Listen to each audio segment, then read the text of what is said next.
Councilmember Hall?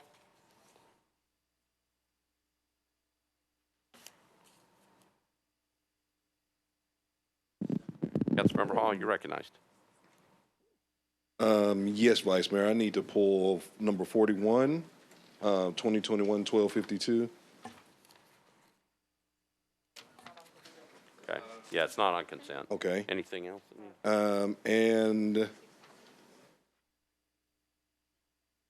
I believe it's Item number 45, 1262. 45, yes. All right. RS 2021-1262 has been pulled off of consent. Okay. Okay. Anything else needs to be pulled off the consent calendar? I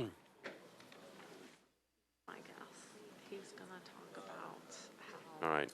Okay, so I'm going to read the bills on the consent calendar. infrastructure and some of this money should go to his district about infrastructure and maybe the schools in his district. I don't know. All right, first item up is item number 39, RS 2021-1209 by Toombs, Allen, and Withers. Resolution authorizing the Director of Public Property Administration or his designee exercise an option to purchase a certain parcel of property located at 1354 Brick Church Pike and 0 Brick Church Pike. That's by Toombs, Allen, and Withers. Next item is RS 2021-1259 by Allen and Welsh. Resolution approving Amendment 2 to a grant from the Tennessee Emergency Management Agency to the Metropolitan Government acting by and through the Department of Finance to provide public assistance pursuant to Presidential Disaster Declaration number FEMA 4476-DRTN for costs incurred for severe storms, tornadoes, straight-line winds, and flooding on March 3rd, 2020.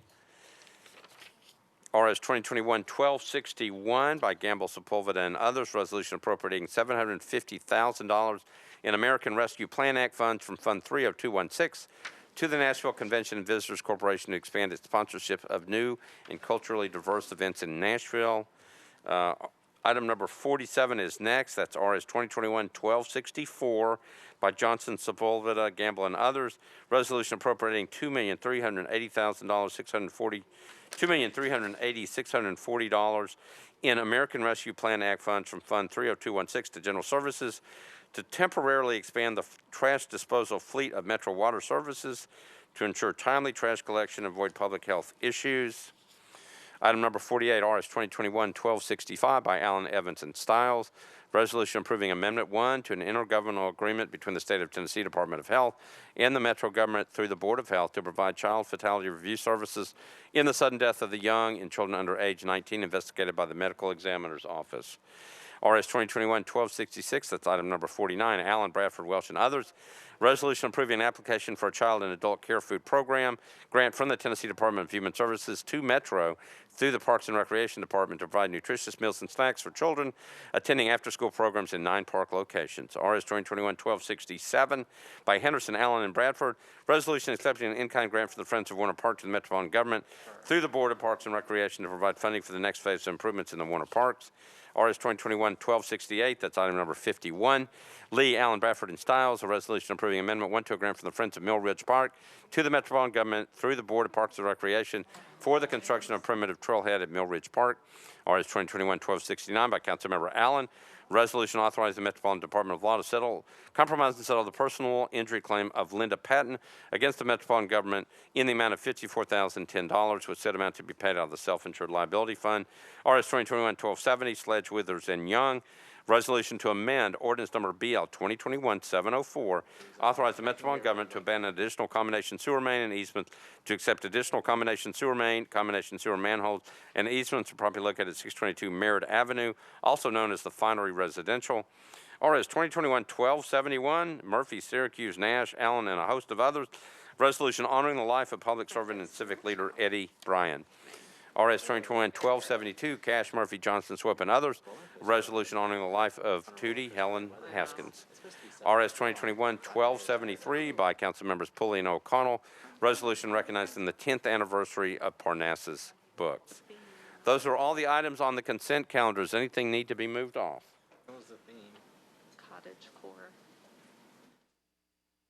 Okay, seeing none, I need some committee reports. House on the Prairie / modern. All right.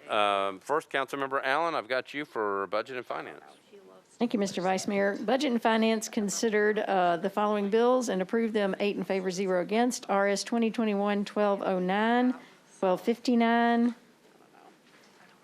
1261, 1264, 1265, and 1266, 1267, 1268, and 1269. All right, thank you, Councilmember Allen. Councilmember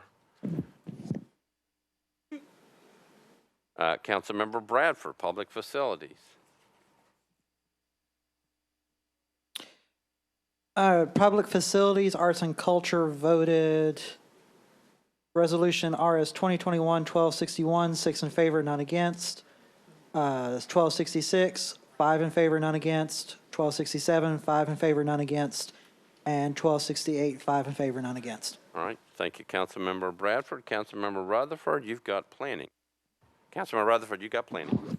Thank you, Mr. President. Planning and zoning considered 1209 and 1270, voting 8 in favor and 0 against on both. All right, thank you. Councilmember Evans, Public Health. Thank you. Public Health and Safety considered RS 2021-1263 and 1265 and voted 6 in favor, 0 against. All right, thank you. Councilmember Young, Transportation. Thank you, Vice Mayor. Resolution, let's see, 2021-1264 and 1270 were both recommended for approval, 12 in favor, 0 against, and I will move approval. And I got one more coming. Never mind, no, I We won't. used to have rules at the end. They changed that on me. We always let rules go last for some reason. But so I'm sorry, but good try. Councilmember Vercher, you're recognized for rules.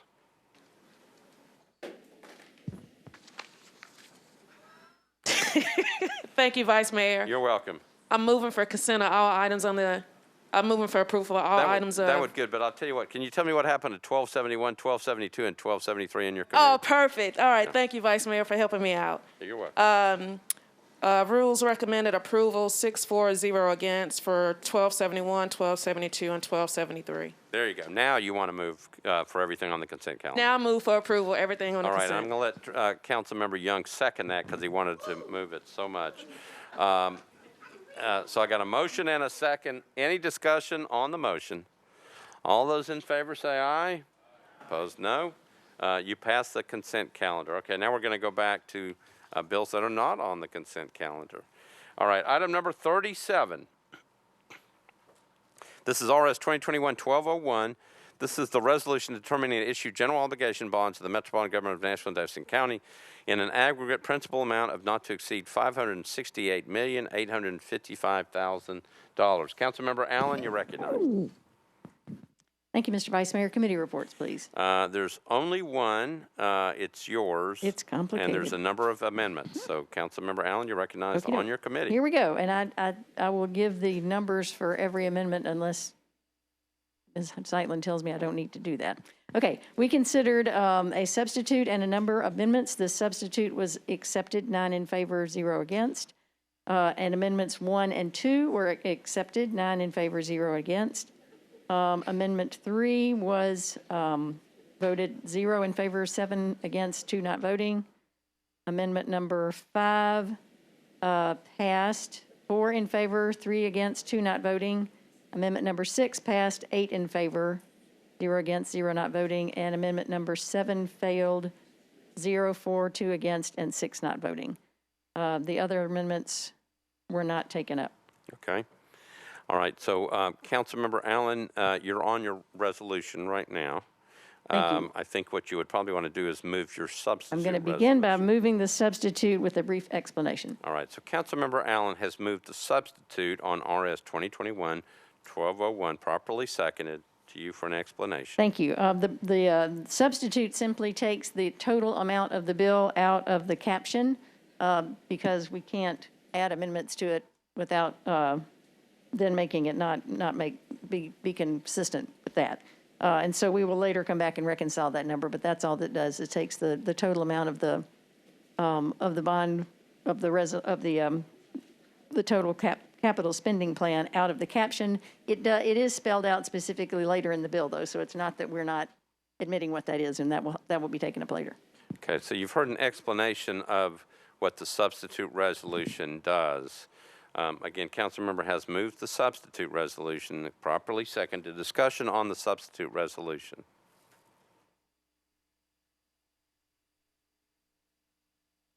Okay, we're voting on the substitute resolution. All those in favor of the substitute resolution say aye. Opposed, no. Substitute resolution passes. Okay, and so now what we're going to do is we have amendments to the resolution as substituted. We'll go through those one by one, and we'll see where we go. So the first amendment is by Councilmember Allen. Councilmember Allen, you're recognized on amendment number 1. Thank you, Mr. Vice Mayor. I would like to move Amendment 1 with a brief explanation. All right, Councilmember Allen has moved amendment number 1, properly seconded. Back to you. Thank you. I will try this, and then Ms. Zeitlin can correct me if I leave anything out. This amendment spells out some items that were included under a single heading, and it more specifically spells out the specific CIB items that they were and breaks the sum out for those. And those are the Restoration and Resiliency Partnership funding for the East Bank Spine Connector, Traffic Management System Signal Upgrade in the East Bank Spine Connector, and the Jefferson Street Multimodal Cap Connector. This simply adds more detail to what was in the original capital spending plan bill, and then also adds the capital project cost itemization forms for those items. Did I cover everything? All right, so Councilmember Allen is moving amendment number 1, properly seconded. Councilmember Mendez, you're recognized on the amendment. Thanks. This amendment comes from the questions that I raised when this was first up 5 weeks ago about the capital spending plan not complying with council rules and not identifying every project with, quote, reasonable specificity. And I appreciate the administration taking it on themselves to have the lead sponsor have this corrective housekeeping amendment to bring the resolution into compliance with our council rules. And so I do support this. There's going to be amendments in a little bit to take some of this money out, but this housekeeping gets us a clean starting place where the resolution is in compliance with council rules. So thank you. All right, thank you, Councilmember Mendez. Councilmember Vercher, you're recognized on amendment number 1. Thank you, Vice Mayor. I believe Councilman Mendez just asked my question that there are some other amendments that's going to be coming to actually clean up this amendment that because this amendment will be referencing projects that later amendments will be removing from the capital spending plan. Okay. All right, thank you, Councilmember Vercher. Anybody else on amendment number 1?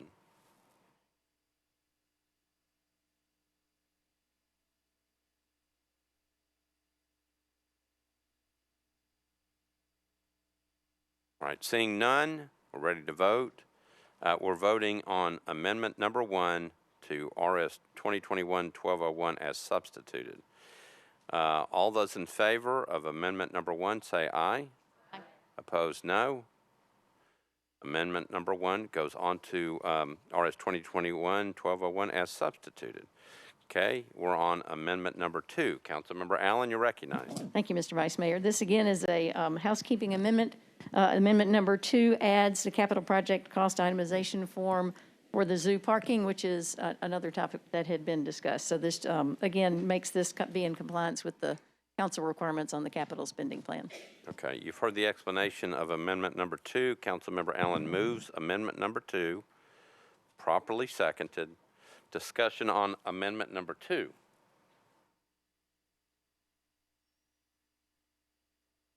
Seeing nobody in the queue, we're ready to vote on amendment number 2. Councilmember Allen has moved it, again properly seconded. All those in favor of amendment number 2 say aye. Opposed, no. Amendment number 2 is adopted. So we're on RS 2021-1201. We've passed amendment number 1 and 2. Amendment number 3. Councilmember Bradford, you're recognized. I will not be moving the amendment tonight. Okay, so Councilmember Bradford withdraws amendment number 3. Okay. Amendment number 4, Councilmember Bradford, you're recognized. Withdrawn. Councilmember 5, amendment number 5, Councilmember Mendez, you're recognized. Thanks. I'd like to move this amendment with an explanation. Okay, so Councilmember Mendez has moved amendment number 5, properly seconded. Back to you. Thanks. So this amendment would remove the $15 million for the Jefferson Street cap from the capital spending plan. And it was drafted, just to address the issue raised by Councilmember Vercher, it was drafted from the perspective of assuming that earlier amendment would be adopted. So there's not a conflict between the two. They work together. But this would remove the $15 million. The point of this amendment, when I brought it with my co-sponsor, Councilmember Hurt, was to have more community engagement and support for the project before issuing final approval for long-term bond debt. The council has many times supported the idea of having robust public conversation about the Jefferson Street cap. We put it in the capital improvements budget. We put it in the transportation plan. We approved a grant application to the federal government for funds for it.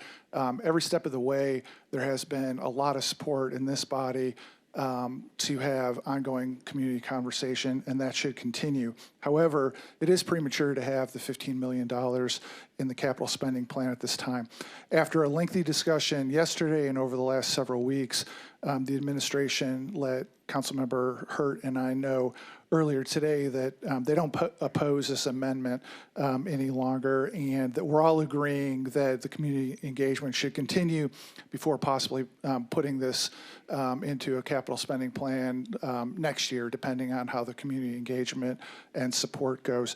So I think obviously everybody will vote however they feel, but a big change from anybody who watched Budget and Finance yesterday is I don't think we're disagreeing about this amendment anymore, and I would ask for your support. All right, so Councilmember Mendez has moved amendment number 5. It's been properly seconded. Discussion on the amendment. Councilmember O'Connell, you're recognized. Thank you, Mr. President. And I appreciate the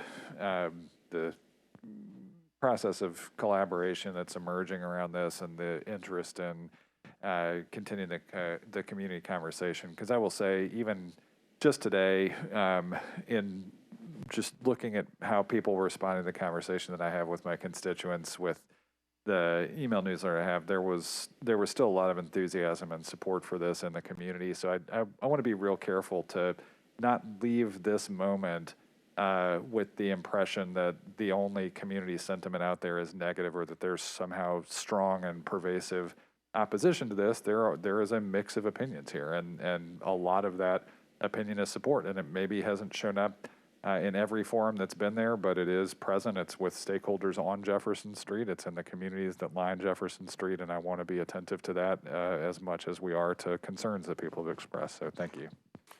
All right, thank you, Councilmember. Councilmember Gamble. Thank you, Vice Mayor. I would like to add to what Councilmember O'Connell is saying about the support for the project. I've heard from people in the North Nashville community who support the idea of a cap, but the problem is at this time they haven't been involved in the ideas of what the cap would involve. And this really needs to be a community-driven effort so that if it is something that is being messaged or promoted to right the wrongs of the past, that it does invite and include recommendations from those who experience that. So for those reasons, I support the amendment to pull that out at this time. Thank you. All right, thank you, Councilmember Gamble. Anybody else wishing to be heard on the amendment? Councilmember Jishi.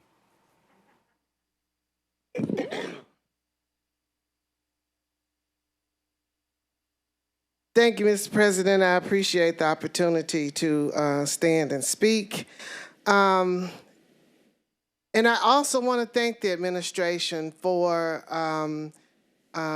working along with the community and hearing the concerns that have been laid out and choosing at this time to move forward with more communications and community engagement. I can say, however, that I know of at least 3 meetings that one was held by the Jefferson Street United Merchants Partnership And no one at that meeting said that they were in favor. And the other two meetings that were held, that the administration held, no one spoke publicly in favor of the cap. The sentiments basically has been that they don't know what a cap is, and people are concerned about the empty promises that have been made historically. And I would also like to speak to the demographics of the community in which they have changed over the past 10 years. And it is likely that some of the newcomers in that community would be in favor of the cap with the basic information that has been presented. And to me, it is somewhat disrespectful for those who have been there all of their lives, the native Nashvillians. And we've seen this type of activity take place not only in Nashville, but all over this country. So I think that for anyone to indicate that there is, I guess, mediocre a reason for this cap to be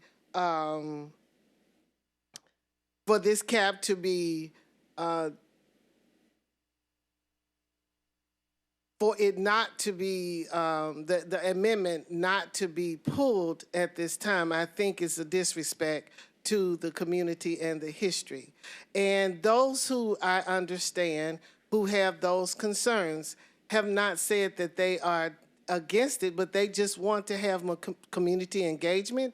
They want to have affordable housing, and they would like to have cultural competency and compassion for the rich history in that community. It is a beloved community, and I think we all want the same things, but we've got to do it together. I think it's a great opportunity for us to come together and make something great happen for the city of Nashville, for all of its people.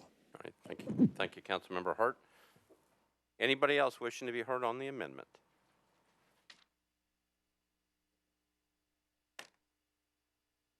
All right, seeing none, we are voting on amendment number 5 by Councilmember Mendez.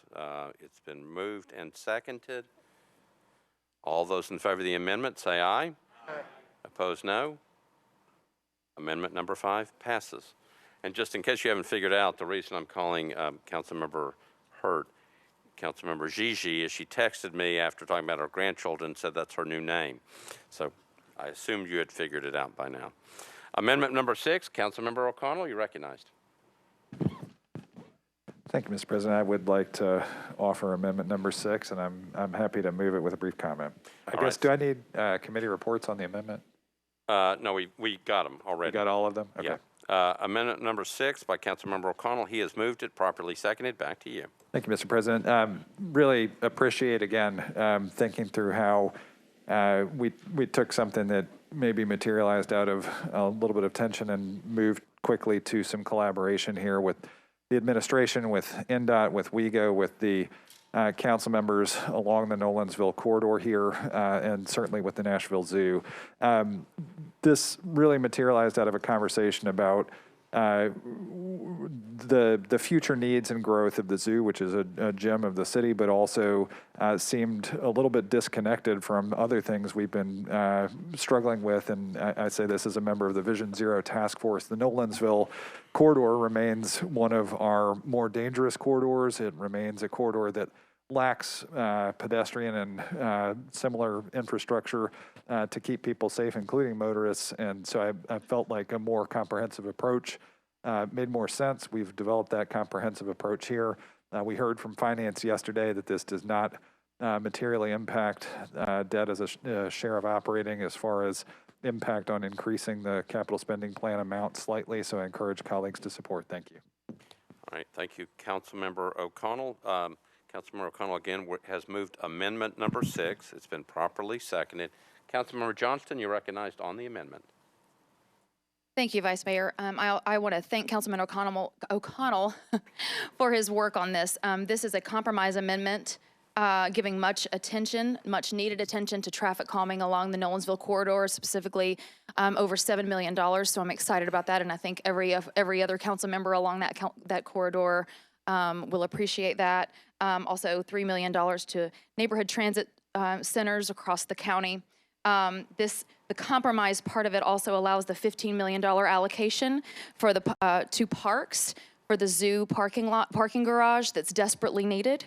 This $15 million represents about 44% of the cost of it. It unlocks about 56% of the cost coming from private funding as well as debt. Again, it is desperately needed to accommodate their current needs, but also allows for an almost $200 million expansion with the African safari that I think everyone is going to be really excited about and proud of. Again, the zoo is the jewel, one of the jewels of this county. Again, I'm pleased that we have come to this compromise. I think it's a win-win for everyone, and I hope that my colleagues will support it. Thank you. All right. Thank you, Councilmember Johnston. Councilmember Nash. Thank you, Mr. President. I did want to point out that the president and the CEO of the zoo is in our audience tonight. They've been very patient waiting on this legislation. Mr. Rick Schwartz, welcome. He is, yes, I've seen him back there patiently waiting. Okay. Councilmember Henderson, you're recognized. Thank you, Vice Mayor. I have a question for staff, particular to the Safety Vision Zero Traffic Calming CIB project ID, and I just wanted to understand the implications to that bucket, because I know we have a lot of folks in communities concerned about additional funding for traffic calming, and as well countywide our Vision Zero efforts to address places where we've had fatalities. And can you just explain the implication so there's no confusion about, with this change, with this amendment, what that means for the greater, larger bucket in those efforts, please? So, Councilmember Henderson, I'm going to refer that one to the administration. Mr. Jamison has the microphone. Thank you, Mr. Vice Jamison, Mayor. you're recognized. Thank you, Vice Mayor Shulman, and thank you, Council Lady Henderson. This will be a double-teamed approach with Ms. DeMassimo behind me. I did want to say in previous discussions at budget, there was appropriate attention to whether or not this could emphasize the Nolensville Pike corridor, and indeed that is among the categories emphasized here at $6.2 million in funding for improvements at Nolensville Pike. That was discussed at budget and worthy of emphasis here. Now, if I can turn this over to Ms. DeMassimo. And then there's an additional, in addition to the 6.2, that's dedicated to implementing the roadside safety audit recommendations on Nolensville Pike. There's also an additional $10 million that is for implementation of the Vision Zero recommendations that are currently being circulated for comment now, Councilmember, as well as traffic calming and the other safety projects that were already programmed. Okay, so it just, again, for the community's edification, because we have that 250 applicant backlog in traffic calming, and I know sometimes we have buckets that, Vision Zero / traffic calming, and then we've got 10 million over here. So in addition to the needs in the Nolensville corridor that come to 6.2 million, there is some residual in this CIB number. Then there is a separate 10 million specific to the Vision Zero efforts as identified through the action plan that we'll be seeing soon. And then could you convey to the community and the council the amount for traffic calming? We had some in a previous CSP. Is traffic calming in that additional 10 million? Traffic calming is within that additional 10 million. And have you programmed that amount particularly to continue to deliver at least 25 projects each cycle? Or I guess I'm trying to understand the balance, right? Because we're trying to get that clarity and that accountability in these capital spends.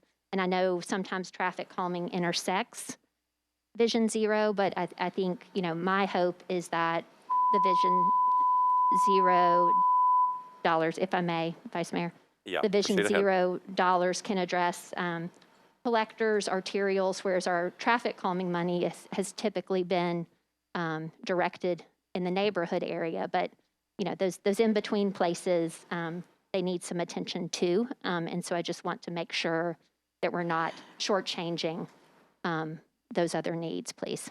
I don't believe we are, Councilmember, and I would explain it to you best this way without being able to really give you all the specific numbers at this point because of where we are in the process. You know, we've just announced one round of traffic calming projects. We're evaluating upcoming applications for upcoming rounds of announcements. The Vision Zero action plan recommendations have just come out this week and are under review. And one of the things that we anticipate is that there are projects within that Vision Zero action plan that are likely the sort of projects where we can attract partnership dollars to be able to implement. So I don't think that the $10 million that is over and above the Nolensville Pike safety audit implementations is all inclusive. I think that there's every opportunity to think that for some of those projects coming out of Vision Zero that we'll be able to attract partnership dollars to implement. So we'll continue to work closely with the the Transportation and Infrastructure Committee and Traffic and Parking Commission and the community in making sure that we maximize the dollars that are being discussed here tonight. Okay, and then lastly, for the $6.2 million from the particular safety audit, can you then speak to, and we appreciate very much our partnership with TDOT, you know, reminding folks that is a state route. And as we look at addressing this backlog of the safety needs that we have throughout the county, as you know and colleagues know, the majority of our fatalities and serious injuries happen on our state routes. I would assert that the onus is on the state, you know, to make those routes safer primarily. So the 6.2 comparative to the investment that TDOT has also made, I mean, is that just an assessment of what is needed?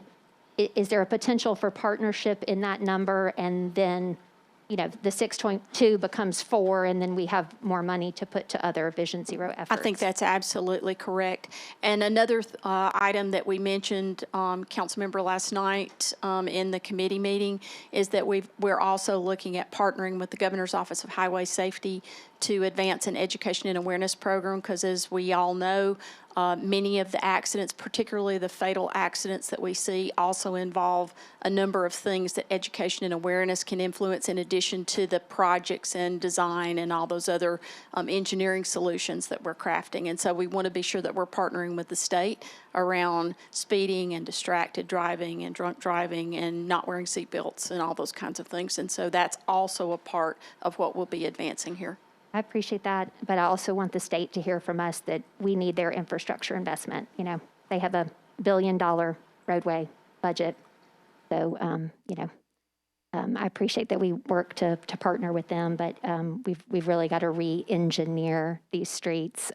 We can encourage people to behave differently, but when they're somewhat deadly by design, you know, the onus is on us to re-engineer them in the state as well. So thank you for the clarification. I appreciate it. Thank you, Vice Mayor. Thank you. Councilmember Virtue, you're recognized.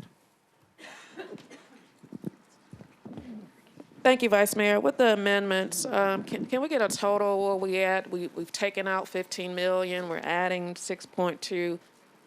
What's the total on this amendment, and where does this put us overall, the total for this capital spending plan? Ms. Eitland, are you keeping up with it? So, yeah, we're keeping track of it right now. This one has not yet been added. So if it were added, it would be $564,369,500. And this amendment still includes I believe the 7 million for the zoo parking. It's 15 million for the zoo parking. That would not be removed. 15 million for the zoo parking? Correct. That would remain in the CSP. All right, thank you, Councilmember. Councilmember Welsh, you're recognized. Thank you, Mr. Vice Mayor. This is a very difficult amendment for me as it partners with another amendment that actually takes the money out of the zoo. And I'm a big zoo fan, but I'm having a little bit of difficulty with this because $15 million, the zoo parking garage will cost $38 million for 1,000 spaces. And that seems like an extremely expensive amount. I understand there are some logistical things in terms of the topography there and whatever. But $15 million seems like an awful lot of money to put into 1,000 parking spaces, especially when historically we have not even given $15 million towards the Barnes Fund for housing and things like that. We've been hesitant. We've been at a $10 million mark. So this is very difficult for me. I want to support, though I share some of Councilmember Henderson's concerns about the money being put into the Nolensville Road corridor, which is through my district, and my district will benefit from that very much. I share some of those cost concerns. But this is just really difficult for me to justify that kind of an expenditure in the CSP for parking. Again, I'm a huge zoo fan. I've been a member of the zoo for years. And it just seems like a lot of money. And I'm wondering if our priorities are in line with what's really important, what needs to be done right now in the city. So I just throw that out there as food for thought, because this is a difficult thing for me right now to consider. How we're allocating these millions that are not really addressing human needs. Thank you. Okay. Thank you, Councilmember Welsh.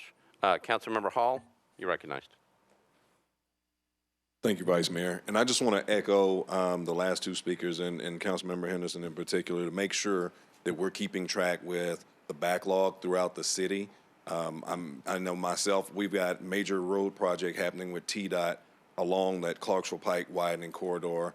And there are so many traffic calming things in the backlog for those arterial communities that we want to make sure that those all are being addressed. And so I guess my question would be, what is the level of coordination with the state reps and TDOT commissioner to ensure that they are stepping up to the plate and working with you guys to make sure that's done and replacing anything that we may need to do? Because one of those direct impacts is on some of these major corridors. When you're doing things like sidewalks or drainage and whatnot, we may have things in the queue and backlog for Metro to address those, but those projects have been pushed to the back because of some of these state route projects, waiting till those are completed and then we do ours. But we've had several of those things, or many of those things, in the CIB for a long period of time. All right, I'm going to turn to the administration. Massimo. Councilmember, thank you for bringing that up. Those are all, I know that several of the comments here have been focused on this, and they're all important. I will say this, and I hope council has a degree of confidence right now. We have the strongest relationship with TDOT that we've had in quite a long time, I think. And that's in part because of your good efforts and in part because of the good efforts of the administration. We coordinate with them literally on a daily basis, and if there is a concern that you have on a state route or otherwise where we can explore a partnership opportunity with them, I have yet to take a partnership opportunity to them that they have not responded favorably to. So they're working with us on lots of projects, both small, medium, and large. I know Councilmember Sledge, for example, can point out to the Sadler Avenue Bridge project, a remarkable effort with them. There are others like that. So just if there are ones that you wish for us to work with them, please let me know, and we will be diligent in those efforts. Councilmember Hall, anything else? And just one additional piece, just because in the past, one of the things that we've dealt with CSP is when funds are reallocated or projects aren't completed and funds are reallocated, making sure that those funds get back into the queue and address those things in the backlog. Because there have been in the last few budgets issues where things have been reallocated but not been allocated again to specific projects or back into those communities. Okay, thank you, Councilmember Hall. Councilmember Murphy. Can you keep me in the queue for another amendment? To speak on another amendment, or are we starting over with our queues? No, we're still on amendment number 6. Okay, I'll hold for another. Okay. Councilmember Young. Previous question. Councilmember Young has called the previous question. So we are not voting on amendment number 6. We're just voting on whether we're ready to vote on it. All those in favor of the previous question say aye. Aye. Opposed, no. Previous question prevails. We're ready to vote. We are voting on amendment number 6 to Resolution RS 2021-1201 as amended. First of all, as substituted and then as amended. So we are voting on amendment number 6. All those in favor of amendment number 6 say aye. Aye. Opposed, no. So since we're on an amendment, the ayes have it. So amendment number 6 passes. Okay. We are ready for amendment number 7. That is by Councilmember O'Connell. Councilmember O'Connell, you're recognized on your amendment. Thank you, Mr. President. I would like to, I think this is correct. I'd like to actually move to withdraw the amendment so I can have a comment and opportunity for discussion. Is that appropriate, or do I need to offer the amendment formally? I'll tell you what, if you're going to withdraw it, I'll let you talk. Okay, that will work. Okay, so we're going to let Councilmember O'Connell withdraw amendment number 7, okay? But he's allowed to talk for a few minutes. All right, thank you, Mr. President. Can I ask the administration, so just for context here, the reason I offered this amendment is we should be moving dozens of people right now into a permanent supportive housing project just about 2 blocks that way. We are not. In fact, we won't start construction on that project until late spring of next year, if recent communication with the administration is true. It's very, very difficult for me to condone spending new money on a park that has never heretofore been identified as a critical park need, when the permanent supportive housing element has been identified as a critical park need. And I'd love for the administration to, in front of this body, go on the record as stating when they expect construction of the permanent supportive housing project that was supposed to begin before the end of 2019 will start construction. Administration, Mr. Jameson. Thank you, Vice Mayor, and thank you, Councilman O'Connell. We have reached out and had good discussions with the councilman in the last day or so, and to update the council members, General Services has reached out to the design build team led by Bell Construction, which confirms a start date, a groundbreaking date of May, this coming May. They anticipate no delays. They are permitting currently. Previously, Mayor Cooper, in looking at the design of the permanent supportive housing, which is by all accounts, and I believe in every council member's estimation, a good thing. The original design had a smaller number of units, a smaller number of single bedroom units, not a particularly generous amount of green space. And there was a design that had at least one wall that had no windows whatsoever, an entire side of the building. Through some redesign, added green space, and added park amenities so that we're not treating permanent supportive housing as we would, Soviet-style architecture, and to provide the level of design that this community deserves. Incurred delays, and we regret those, but you have our commitment, groundbreaking in May, courtesy of the Bell Construction design team. I appreciate the update. I think it is still an unacceptable amount of delay, 2.5 years for everything that you just said. I think those are all good things to have in the project. I think it does indicate a lack of urgency to complete this. Can you give me an update on the groundbreaking anticipated for the park? I do not have that, and I doubt I have Ms. Odom here from the Parks Department, but that is not my understanding from the Parks Department, is that the parks construction will not in any way, should that be delayed, will not in any way delay the groundbreaking for the permanent supportive housing. Thank you very much. Thank you, Mr. President. All right, thank you, Councilmember O'Connell. You've also got amendment number 8. I do not intend to offer that. Okay, so that's withdrawn as well. Amendment number 9, Councilmember Taylor. Thank you. I would like to also withdraw this amendment with a brief comment. All right, so Councilmember Taylor is withdrawing amendment number 9 with a brief comment. You're recognized. Thank you. I'll be extremely brief. We've had some discussions in regards to the Jefferson Street cap today, and in communicating with my residents and constituents in District 21, the Jefferson Street cap needs more conversation and more inclusion, and therefore, with the Amendment 1 that we passed earlier, we know that will happen, and we look forward to working with the administration to have those conversations directly with residents here in District 21. All right, so we're going to withdraw amendment number 9. And Councilmember Taylor, just to be on the safe side, did you file a late filed amendment? I did. Do Do you plan to offer that? I do not. I'm just checking. Okay, so that one is not going to be moved as well. So, members of the council, we have been through every amendment that has been filed. All right, so let me just go back over and make sure we've got this correct. RS 2021-1201, Councilmember Allen proposed a substitute resolution which was adopted. So we're working off of RS 2021-1201 as substituted. Councilmember Allen moved amendment number 1, which was voted in favor. Councilmember Allen had also submitted amendment number 2, which was also passed. Amendment number 3 by Bradford and amendment number 4 by Councilmember Bradford were both withdrawn. Amendment number 5 by Councilmember Mendez was approved. Amendment number 6 by Councilmember O'Connell was also approved. And then 7, 8, and 9 were all withdrawn. So we have 1, 2, 3, 4. We have 4 amendments that went on RS 2021-1201 as substituted. So Councilmember Allen, that's where we stand. We're going to recognize you.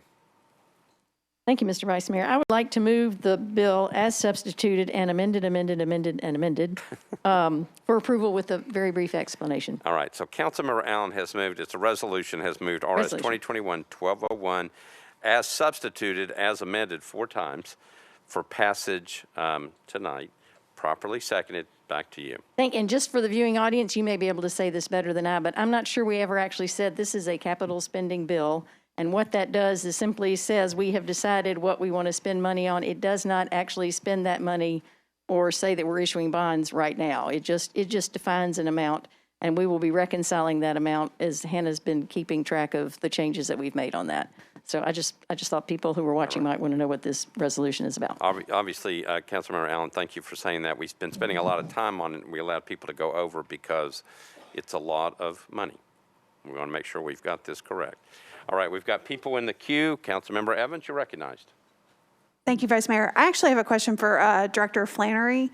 I heard part of the conversation about the resolution in the budget recording, and one thing you said stood out to me was about the debt and the percentage of debt, and I wanted to know if you could repeat yourself to the whole body that may have not heard that message that you were delivering. Director Flannery?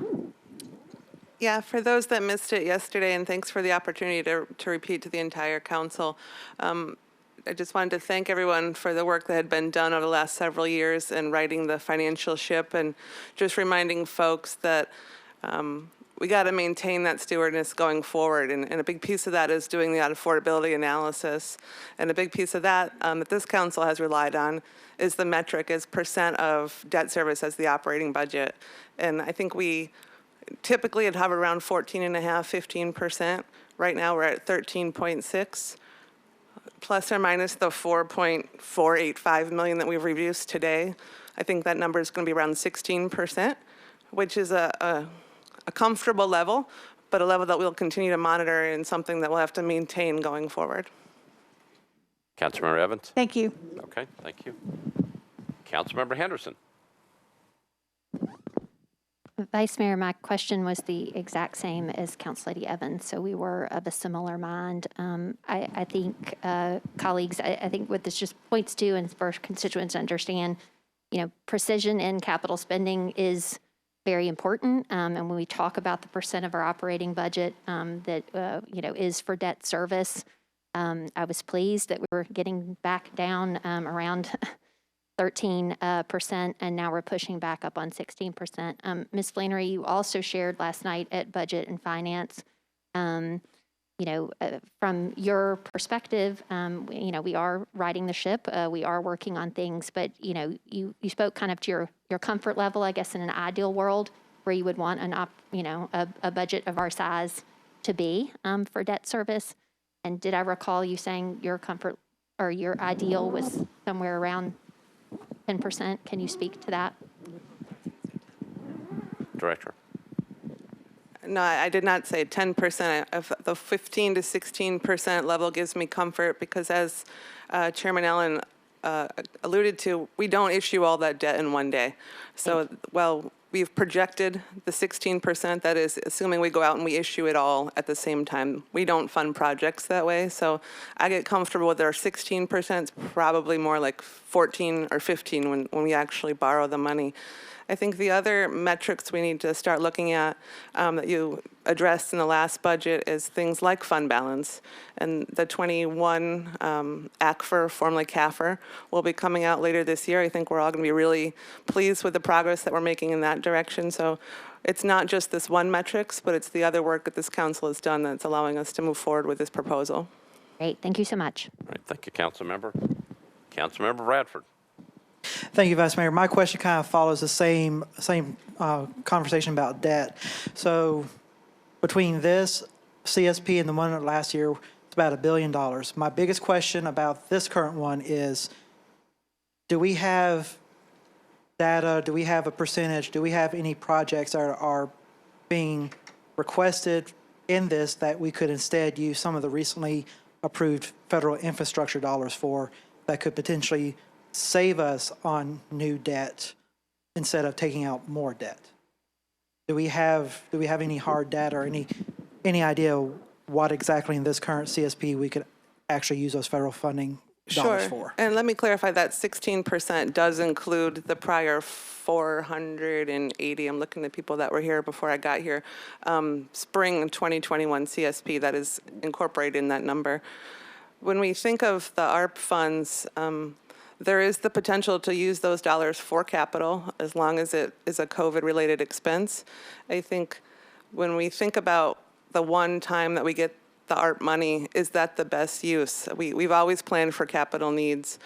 We didn't always plan for COVID. And so I think those dollars are better directed to programming, things that can be utilized quickly, get out the door. Because don't forget that dollar has to be spent by 26.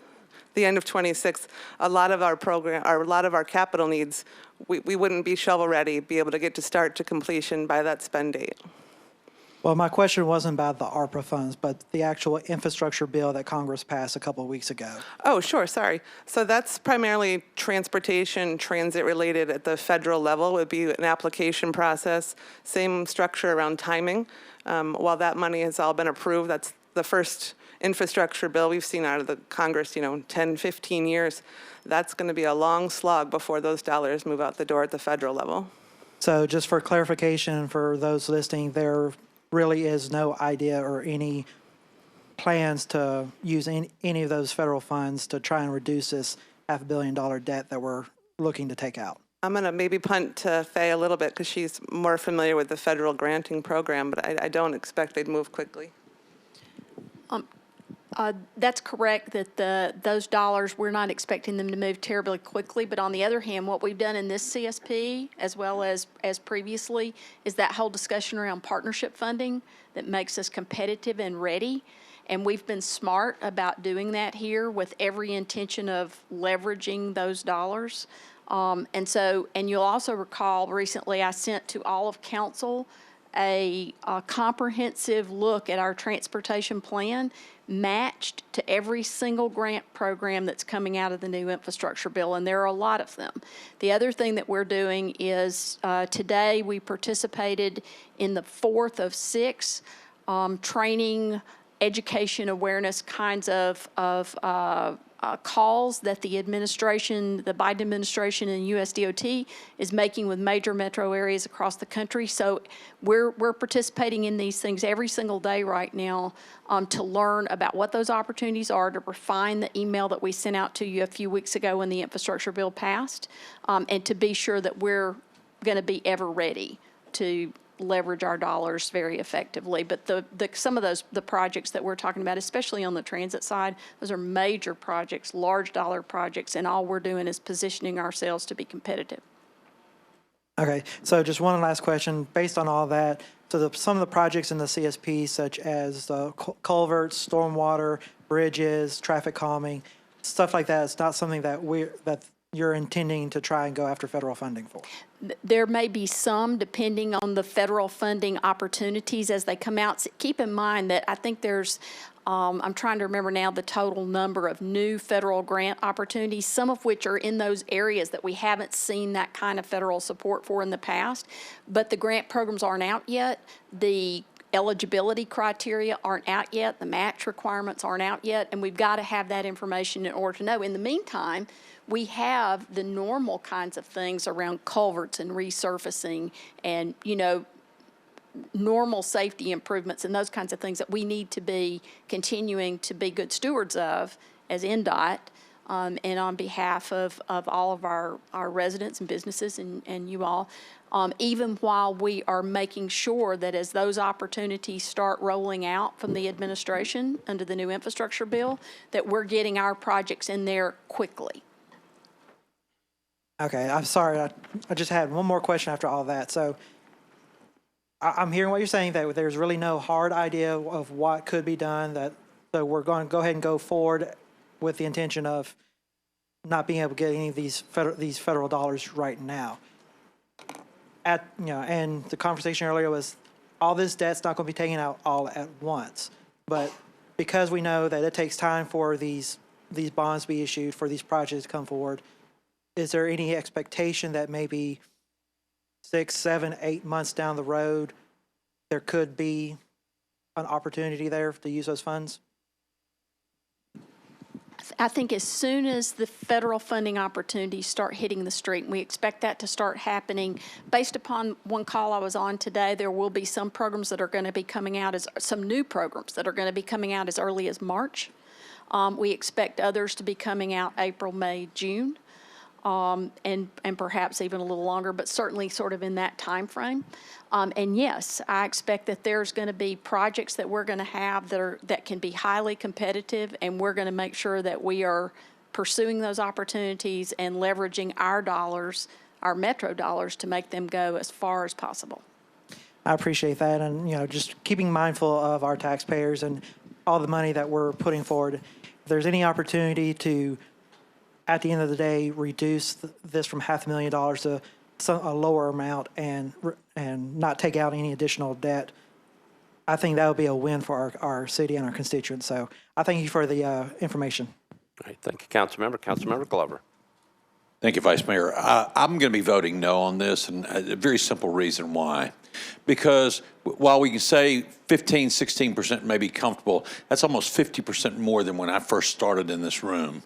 And so that percentage comes from somewhere, and it comes from operations, it comes from personnel, it comes from other cuts that take place over time. So I'm going to be voting no, because that's pretty consistent with where I stand on the debt load that we have. And so whether you go out and borrow the money right now or you don't, we're green lighting this amount of money to be spent. So therefore, I will be voting no. I appreciate your time. Thank you. Thank you, Councilmember. Councilmember Mendez. Thanks, Vice Mayor. Well, I'm glad. I always love a good conversation about long-term debt, and so I'm glad we're talking about this. A couple of things. Respectfully to the chair, this is the final approval of spending. We'll never have another opportunity to vote yes or no on this spending. When we do the actual bond issuances, we'll have bond counsel in the back saying our commercial paper line's totally maxed out. We have to do the bond issuance in order to keep spending money. So this is it, and we shouldn't sugarcoat. And I'm not saying anybody did, but we should be clear about that. This is the final approval for issuing this for $500 million worth of bond debt, and that's. Like you can't run a city with a $2.5 billion budget without incurring some bond debt. On this percentage issue, I really do appreciate the director mentioning the percentage. I do think it's important for everybody to realize that talking about the percent of long-term debt of the entire operating budget is only one metric. and measuring it mid-year compared to the numbers every May or June when we pass the budget is not really an apples-to-apples comparison, because when we do that 14%, 13% number that we've seen the last couple of years at budget time, that's after a new revenue projection has come out, and certainly once there's a new revenue projection, that percentage will be different one way or the other from what it is today. So I appreciate the transparency on that, but I think it's important for everybody to understand that we need to compare that comparison that number when it gets to be budget time. We do, thanks to legislation passed last term and fine-tuned by Councilman Druffel, we do have a debt management policy that all these metrics are supposed to be taken into account, with the idea of making sure it doesn't infringe on our ability to pay our other long-term obligations, the OPEB debt for post-retirement healthcare benefits. And so I do think that this is a reminder that the 13, 14 years where the tax rate went up one time and the majority of the people in the room believe that constituents were being starved on services and employees were being squeezed on pay. Similarly, long-term capital needs were delayed and put off and shortchanged consistently across the metropolitan government, and getting the tax rate adjusted one time is the beginning of making sure we get the government on a long-term footing where it can actually be ahead on long-term debt rather than playing from behind. And we got to make sure that we keep the revenue structure in the same place. And with that, looks like I'm out of time anyway, and I appreciate the opportunity to nerd out on debt. Thank you. Councilman Mendez, I've been very lenient on time. If you want to keep nerding out on debt, you can keep going. Okay.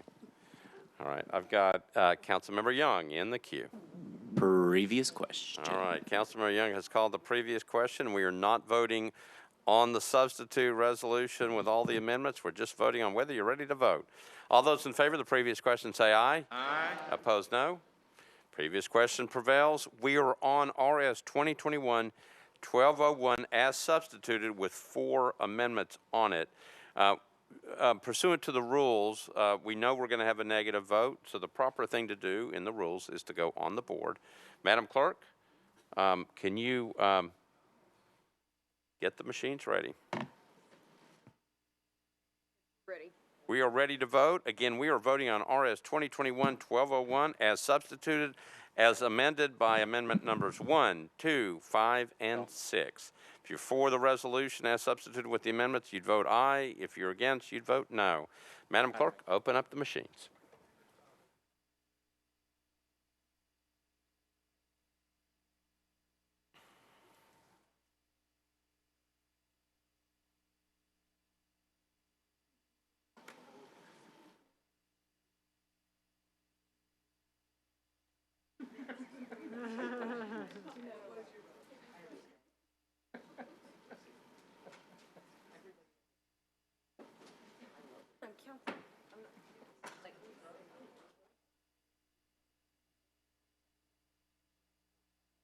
Council members, if you're ready, if you want to vote on this, you got to hit your buttons. We're getting ready to close the machines.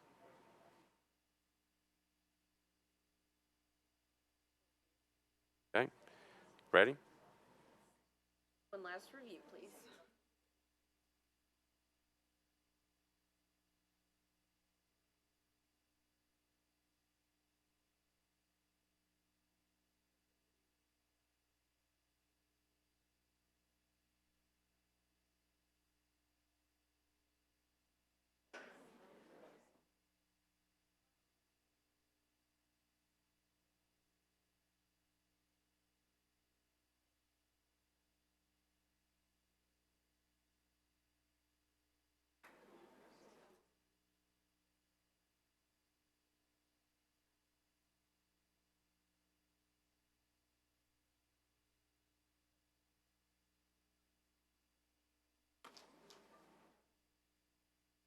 Please call for the vote one last time, and then we'll.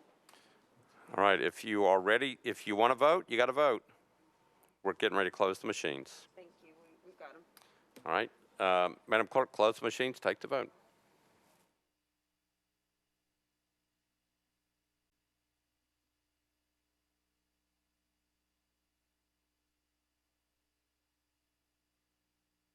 Motion passes 34 ayes, 4 noes, and 0 abstentions. All right, so the resolution passes, and we are ready to move on to item number 38, RS 2021-1204 by Council Members Gamble, Johnston, Allen, and others. This is a resolution appropriating $1.933 million in American Recovery Plan Acts from Fund 3226, 30216, to Metro Parks to be used for managing homeless encampments and the renovation and repair of Brookmead Park.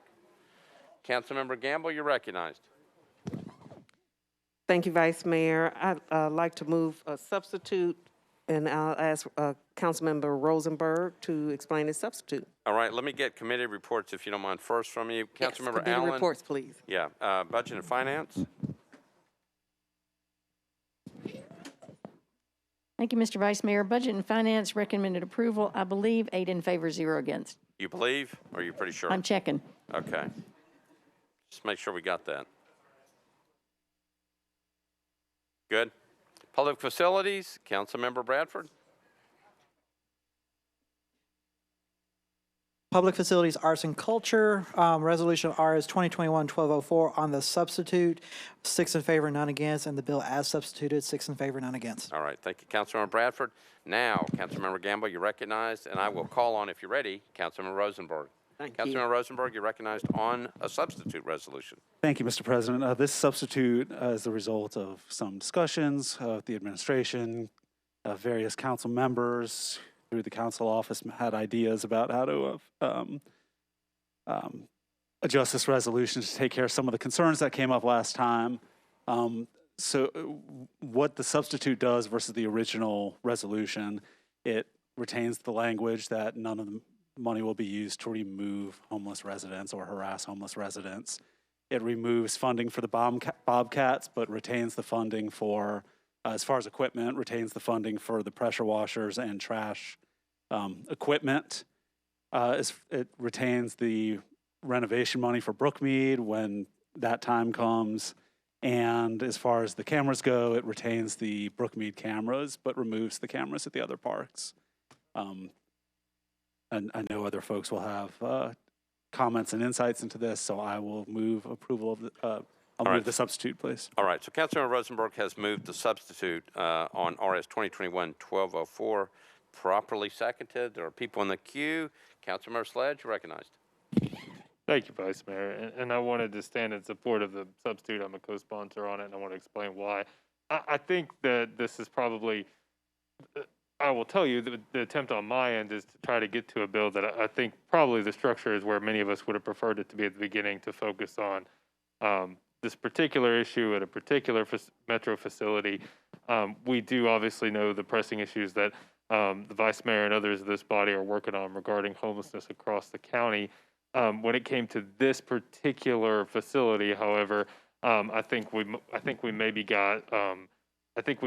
had a macro and a micro discussion, and I think this substitute brings it back to the scale that makes sense. I do want to say, obviously, I spoke out against and had an amendment on the original bill regarding the eye in the sky cameras. I think bringing it down from 126 to 6 is a fairly good compromise. And I also want to note that as we've learned through committee discussions regarding those cameras, each department has its own policies regarding how they do that. I believe that if we do it this way, where we are limiting it to a single facility, a single park, that will also give the Parks Department the opportunity to develop clearer policies, so that if at any point in the future a request was made to have an expansion of those cameras, that we would have a much, I think, more substantive conversation regarding that. So with that, again, I would ask colleagues to support the substitute. Thank you. All right, thank you. Councilmember Sledge. Councilmember Sepulveda. Thank you, Vice Mayor. I'm not usually on the opposite side of Councilmember Rosenberg and Sledge, but today I will be. I do appreciate the attempt with the amendment. I understand what the compromise that was trying to happen. I still have a big problem with the eye in the sky cameras. I think it sets a bad precedent. I also don't like that it was specifically stated that they were for this particular area because of the homeless camps. I struggle with this because as many of y'all know, I did advocate for a park in my area for 2 years. I do believe that parks does need more green space and money for it, and money for more staffing and other items. But this is just, I can't in good conscience vote for this amendment, so I will be voting no. Okay, thank you. Councilmember Young. Wait a minute. Councilmember Young. Previous question. Thank you. Sorry, I was too slow on the button. Councilmember Young has moved the previous question. So where we are now is Councilmember Rosenberg has a substitute resolution before us.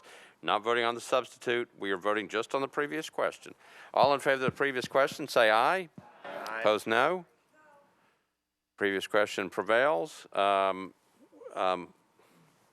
I know we're going to have a no vote, but we're not actually voting on the resolution. We're just voting on, we're not voting on the whole thing. We're just voting on Councilmember Rosenberg's substitute to the resolution. So we'll try by voice vote first. All those in favor of Councilmember Rosenberg's substitute to RS 2021-1204 say aye. Aye. Opposed, no. I heard some loud yelling from the back. I think the answer is no, but just to be on the safe side, we'll go on the board. Madam Clerk, can you get the machines ready?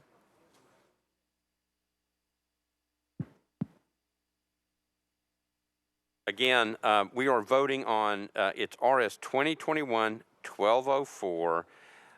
It's Councilmember Gamble's bill. Councilmember Rosenberg has moved a substitute resolution, a friendly substitute to Councilmember Gamble's bill.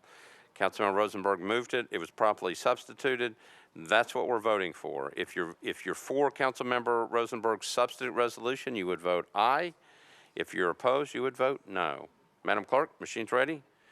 Open up the machines.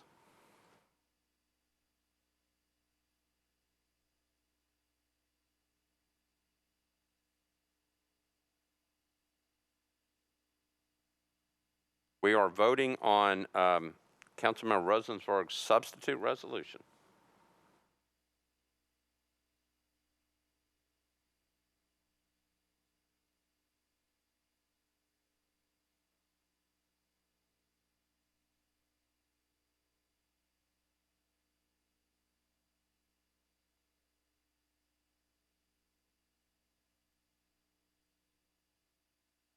Madam Clerk?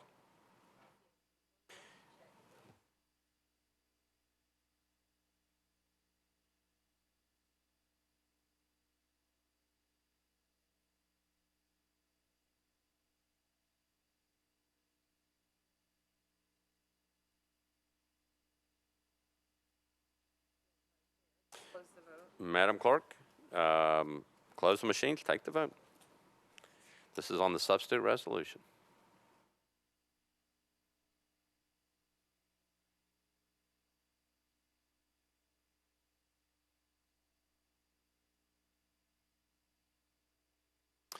The substitute resolution, it's ayes 24, noes 4, 0 abstentions. The resolution passes. So we are now back on to Councilmember Gamble. You're on RS 2021-1204 as substituted. Councilmember Gamble, you're recognized. Thank you, Vice Mayor. I'd like to move the bill as substituted. Okay, so Councilmember Gamble has moved the resolution as substituted for passage. Properly seconded. Discussion on the resolution as substituted. I've got a whole list of people. I'm going to go through them. Councilmember Sepulveda, that may have been from before. Councilmember Druffel from before, or you want to be recognized on this measure? You're good? Councilmember Hauser? Anybody else? Anybody else wish to be recognized? All right, so we are voting on RS 2021-1204 as substituted. All those in favor of the resolution as substituted say aye. Aye. Opposed, no. All right, so we are going to be on the board again. Okay. All right, Madam Clerk, if you would we will be voting on RS 2021-1204 as substituted. It's a resolution.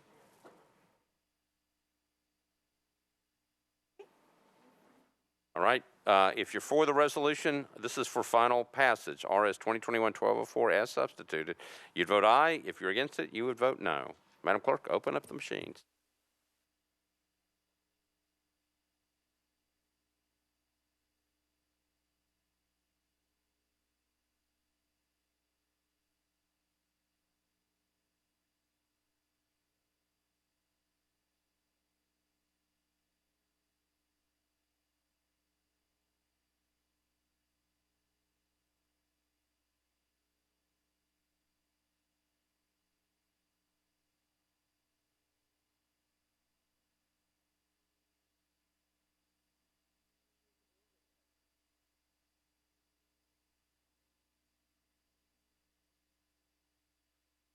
Madam Clerk, close the machines, take the vote.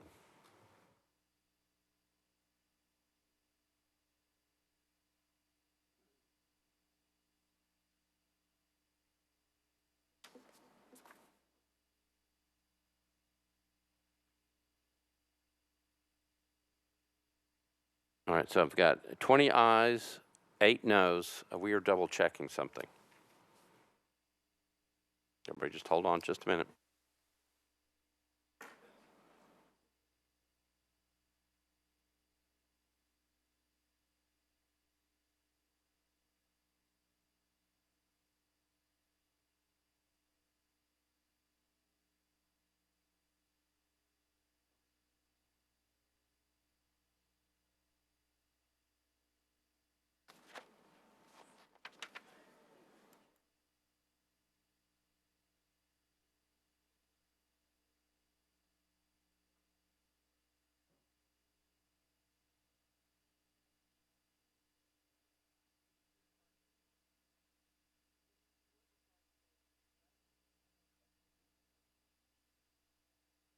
So, what? All ARP resolutions are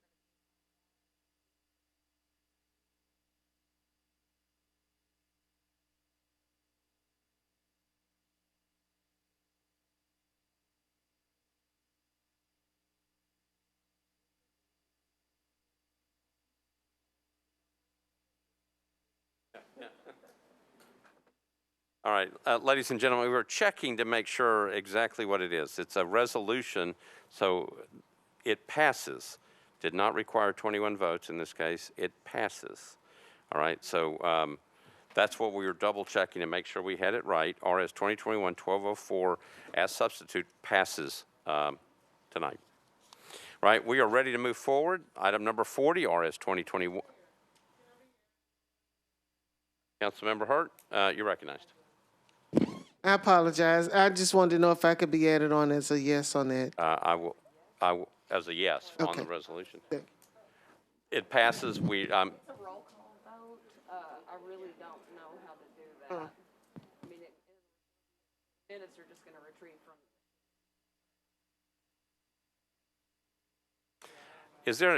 Does anybody have any objection if Councilmember Hurt is added on? It was a roll call. Yeah.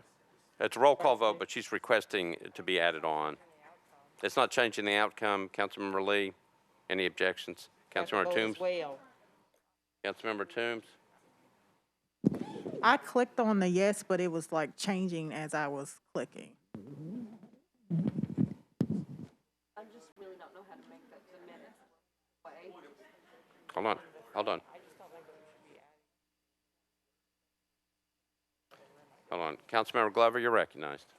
So I'm going to ask our legal director here, what is the way we could do this? Otherwise, I think we've already voted. It's in the roll. It's whether it would change the outcome or it wouldn't. I mean, if all of a sudden, if we begin the process of doing this, I say, oh wait, I wanted to vote something differently. I mean, I just think we're opening up something we shouldn't. So what is the process? If we want to include a vote, what's the process for us to make that change? I think we typically don't do it. This is obviously an important vote.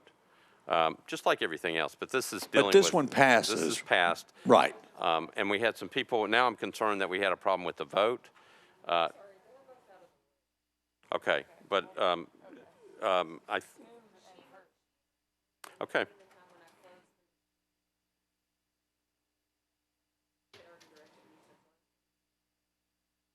Well, I think, I'll tell you what we're going to do, okay?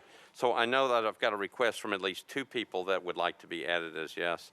At this point, I think we may have to go back and take a look at it, and I'm not sure. Again, I'm not sure. We typically don't add that. I know in other bodies they do, you know, in the end, but you don't allow people to switch. You simply add them if they were just late coming into the vote. It doesn't change the vote outcome. It just I appreciate that. I'm concerned that we're opening up a can of worms that we don't need to be opening. So, all right.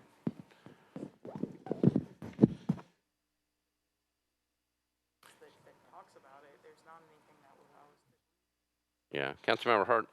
Yes, I recall last term that Councilmember Gilmore actually got up and asked to rescind her vote, and it moved the vote, and we had to take that vote again at the following meeting.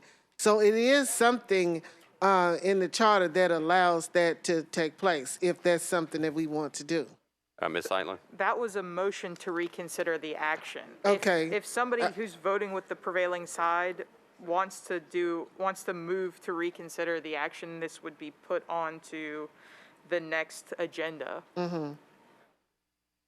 So I'm just saying, if this the case in terms of us wanting to have our name added, you know, there was means in which it could be done. All right, hold on just a second. Well, so, yeah.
All right, Councilmember Hurt, Councilmember Toombs, we've been trying to figure this out.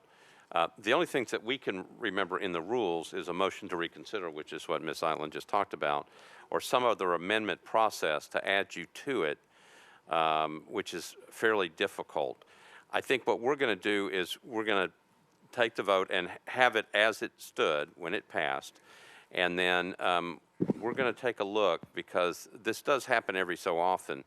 And I think Councilmember Glover could be right in the sense that it could make some changes to make it very difficult. So then I will continue with my point of order, if I may, Vice Mayor. Councilmember Glover, you're right. All right. So, Director, if we're able, if as an example, if I made a motion to allow them, could we vote that way and then that be allowed? Some sort of motion to allow them to be To have their votes added to this. I'm just asking. That's what I'm. I don't know that that's a proper motion. Okay. Well, then see that I just think that. I don't think I think we're at a standstill. There's nothing we can do. If it's reconsidered, it comes back to the next meeting. Otherwise, the vote's been taken. So, I mean, one comment might be amend the minutes to reflect, and it would just basically be a separate message in there that says that Toombs and Hurt voted yes on the bill. But it wouldn't actually. No, I mean, it would just be something that I think that we would. Well, I mean, potentially, I guess that that was Mendoza's thing. So. Do what? Well, I mean, so that's not this wouldn't be rescinding action.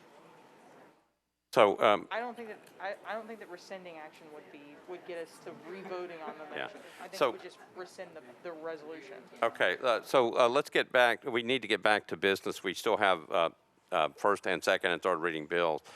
It's a good point. I think both council members have raised a good point. We don't have a good process to deal with this.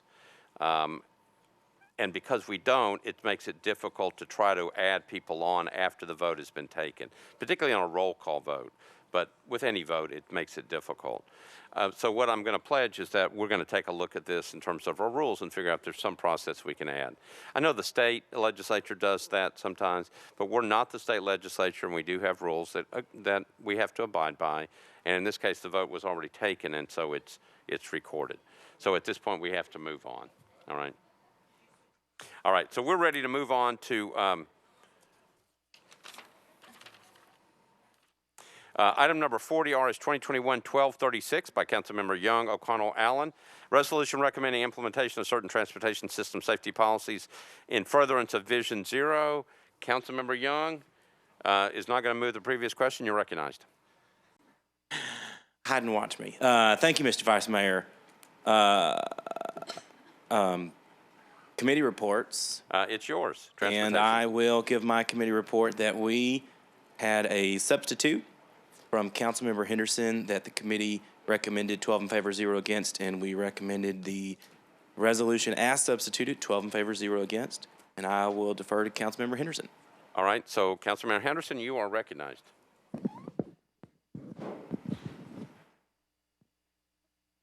Thank you, Vice Mayor. This is a friendly substitute supported by the administration. It just puts a little bit more specificity into this resolution, particular to our Vision Zero strategic efforts. It reminds the community that, council members are serving on the Vision Zero Task Force Steering Committee. It highlights that the draft plan for public comment will be released on December 15th. It anticipates and asks to implement a specific referral process from our existing fatal crash investigation team. It changes a little bit as far as who this resolution is delivered to, and from an accountability perspective, so that the resolution means something more than just a statement of support. That NDOT will report back to us on the items herein by March 1st. And with that, I would move the substitute, please. Councilmember Henderson to move the substitute, properly seconded. Discussion on the substitute. Councilmember Vercher? Is that from before? That was from before, Vice Mayor. Okay. All right. Thank you, Councilmember Vercher. All right. Discussion on the substitute. Seeing none, we're ready to vote on the substitute. All those in favor of the substitute say aye. Aye. Opposed, no. Substitute's adopted. Councilmember Young, back to you. You're on your resolution as substituted. Thank you, Vice Mayor. Would this not now be Councilmember Henderson's? It's a friendly amendment. So, all right. So well, then I'll you move as substituted. Thank you. Okay. So Councilmember Young has moved RS 2021-1236 as substituted, properly seconded. Any discussion on the substitute resolution? We're voting on the resolution as substituted. All those in favor? Councilmember Henderson, you're recognized. Thank you, Vice Mayor. I did just want to clarify by rule as a substitute because I was not the initial lead sponsor. Those folks that were co-sponsors, I don't believe would be signed back on in order per our new rule. So I did just want to invite colleagues who support Vision Zero or the original sponsors, if Madam Clerk could put those folks back on to the bill.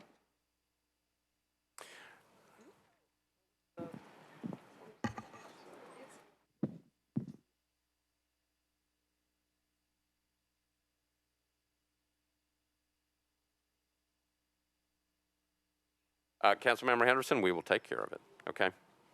All right. So we are. Councilmember Hancock, you're recognized. I'd like to request being added to the bill as well, please. Okay. All right, so Councilmember Hancock is asked to be added to the bill. We are ready to vote on the resolution, RS 2021-1236, as substituted. All those in favor, say aye. Aye. Opposed, no. Resolution is adopted. All right. We're on item number 41, RS 2021-1252 by Councilmember Hall. Resolution encouraging recycling efforts in Metropolitan, Nashville, and Davidson County, requesting the Metropolitan Department of Water and Sewer Services to incentivize recycling efforts. Councilmember Hall, you're recognized. Committee report, please. Transportation, that's Councilmember Young. Thank you, Vice Mayor. The committee voted to defer one meeting, 12 in favor, 0 against. Councilmember Hall, you're recognized. I'd like to move to defer one meeting, please, sir. Councilmember Hall has moved to defer this one meeting, properly seconded. Any discussion? Seeing none, all those in favor of the deferral say aye. Aye. Opposed, no. This one's deferred one meeting. We're on item number 43 by Councilmembers Sepulveda, Johnson, and Gamble, and others. Resolution appropriating $20.2 million in American Rescue Plan Act funds from Fund Number 30216 to supplement the Barnes Fund, to establish a catalyst fund for affordable housing purchases, and to create a centralized database of subsidized housing. Councilmember Sepulveda, you're recognized.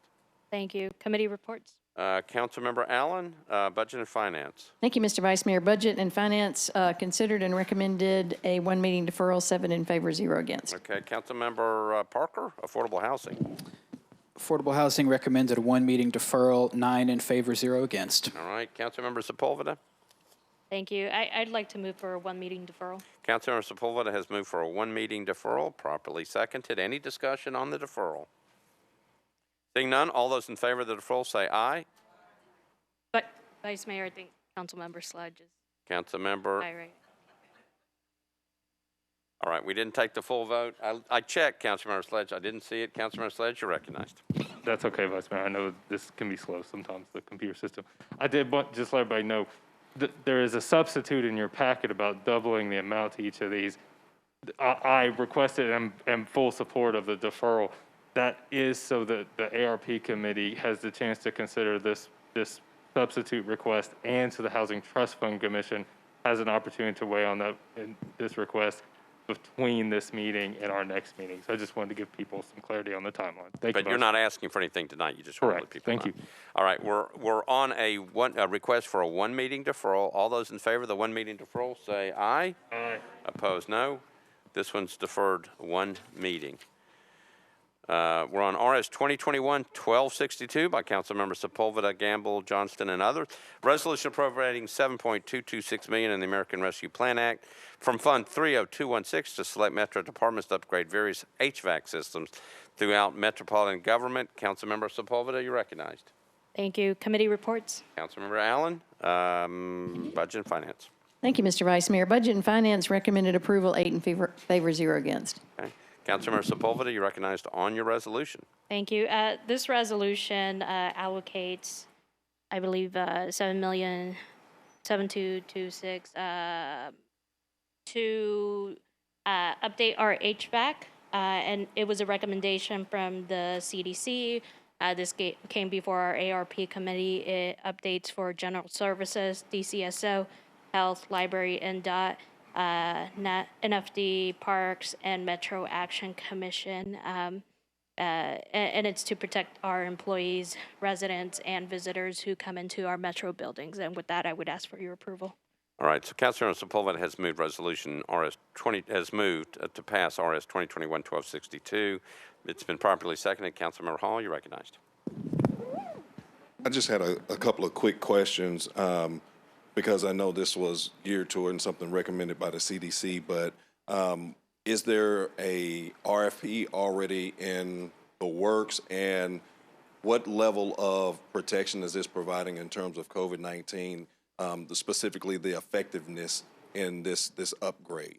The reason I ask is because previously, the last two budgets, we had conversations and sat through some Zoom meetings with different entities who specifically do this.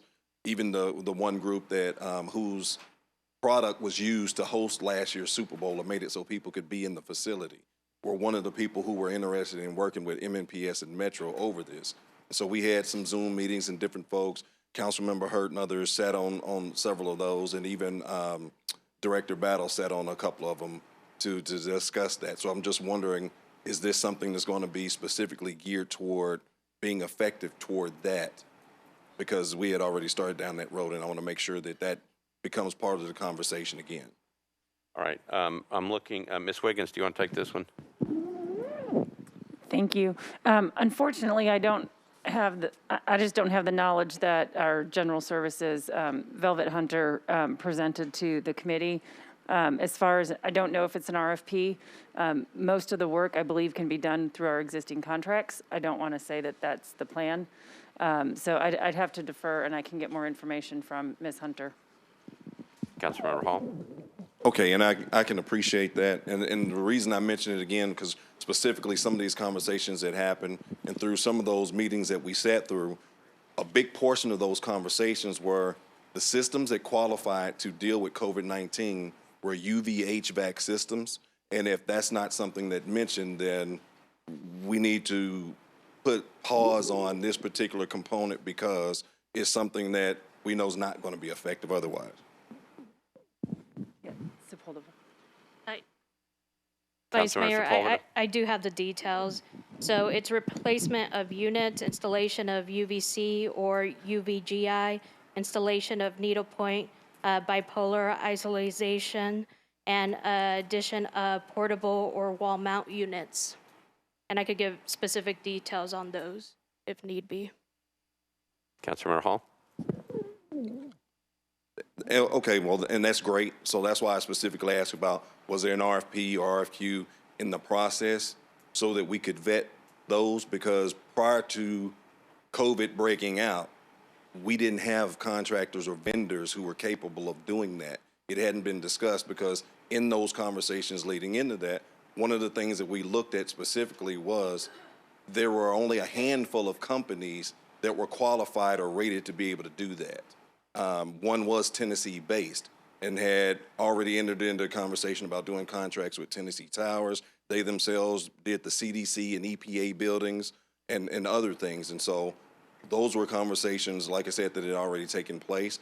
But if we've not vetted those or we've not looked into who's actually viable to do an RFP on that, I think we need to push pause and make sure that we've got the right folks looking at that. Because again, Metro didn't have that capability before COVID-19.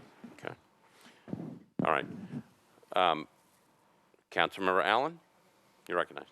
Thank you, Mr. Vice. I can't speak to this exactly, except I am a member of the American Society of Heating, Refrigerating, and Air Conditioning Engineers in my day job. And I have listened to all the conversations about the ventilation and the UVC and the UVGI and all those kinds of things. Sorry, hate to brag, but there you go. The point is, I don't know, I can't speak to the RFP, but I do know that all the technology that she mentioned is exactly what I've heard this organization speak about in the seminars that I've sat in on because I have been interested in this from a technical point of view. So I can't speak to but I mean, everybody has learned how to do this in the past year, and those are the right technologies that we should be doing. And I had sat down next to Ms. Hunter during the health meeting just to say, you know, tell me what we're doing and is it stuff that is relevant to COVID recommended by the CDC? And also, is it stuff that will benefit us in the long run? And I feel comfortable with the answer that she gave and with that list that was just read from. All right, I hate to do this, but Councilmember O'Connell, you're recognized. Thank you, Mr. President. I believe our rules require Councilmember Allen to have dropped the microphone prior to concluding her remarks. We might need to revisit the rules there. All right, I'm going to go back and check the rules. And if there's not one, we may need to adopt one. All right, so that's it. I don't have anybody else in the queue. Councilmember Sepulveda, I'm going to go back to you, and then no one else is in the queue. Yes, and just to piggyback on Councilmember Allen's points, they did come before our committee. They gave an extensive overview of the companies that do this for several facilities now. There is they did tell us that there is a great need from many other locations. So I wouldn't want to defer this if we are going to pass this, given that we don't want to be on the back end and the potential of not receiving this in a timely manner. All right, so again, the motion is to pass tonight. It's been properly seconded. Councilmember Hall, you're recognized. That's similar to the conversation we were having earlier about funds being accessible later. Even with the CAP conversation about Reconnect, that is the smallest portion of the money that's available. We've not even attempted to apply for it. At some point we need to, but at the same time, if there are vendors who have come before the committee, they still need to be vetted by council. We haven't seen this. And again, when we went through these conversations over the last 2 years, Metro didn't have the current capability. Someone may have learned since then, but who are they? What have they learned? How do they stack up against the others? That's the point of the RFP or RFQ process. And so if we don't even know where that is, or if that's in the process or in the works, then we shouldn't be moving forward until that process is in place and those all vendors are all be able to be vetted. Okay. Councilmember Sepulveda. Thank you, Vice Mayor. Ms. Wiggins, correct me if I'm wrong, but there were no vendors that came before us. It was just general services, correct? So it sounds like, Councilmember Hall, I'll come back to you, but it sounds like this is a process. If the money is approved, then you have to go through an RFP process and you have to find technically compliant vendors. And understand what you're saying, but that RFP process is done through a whole nother, is a section to do. Councilmember Hall. So that goes back to the question, is there an RFP or RFQ process for this in the works? Because we're putting the cart before the horse. Ms. Wiggins, do you know? Thank you, Vice Mayor. I don't. I've contacted Ms. Hunter since this came up, and I just don't have a response yet. If it requires an RFP or if we have existing qualified vendors.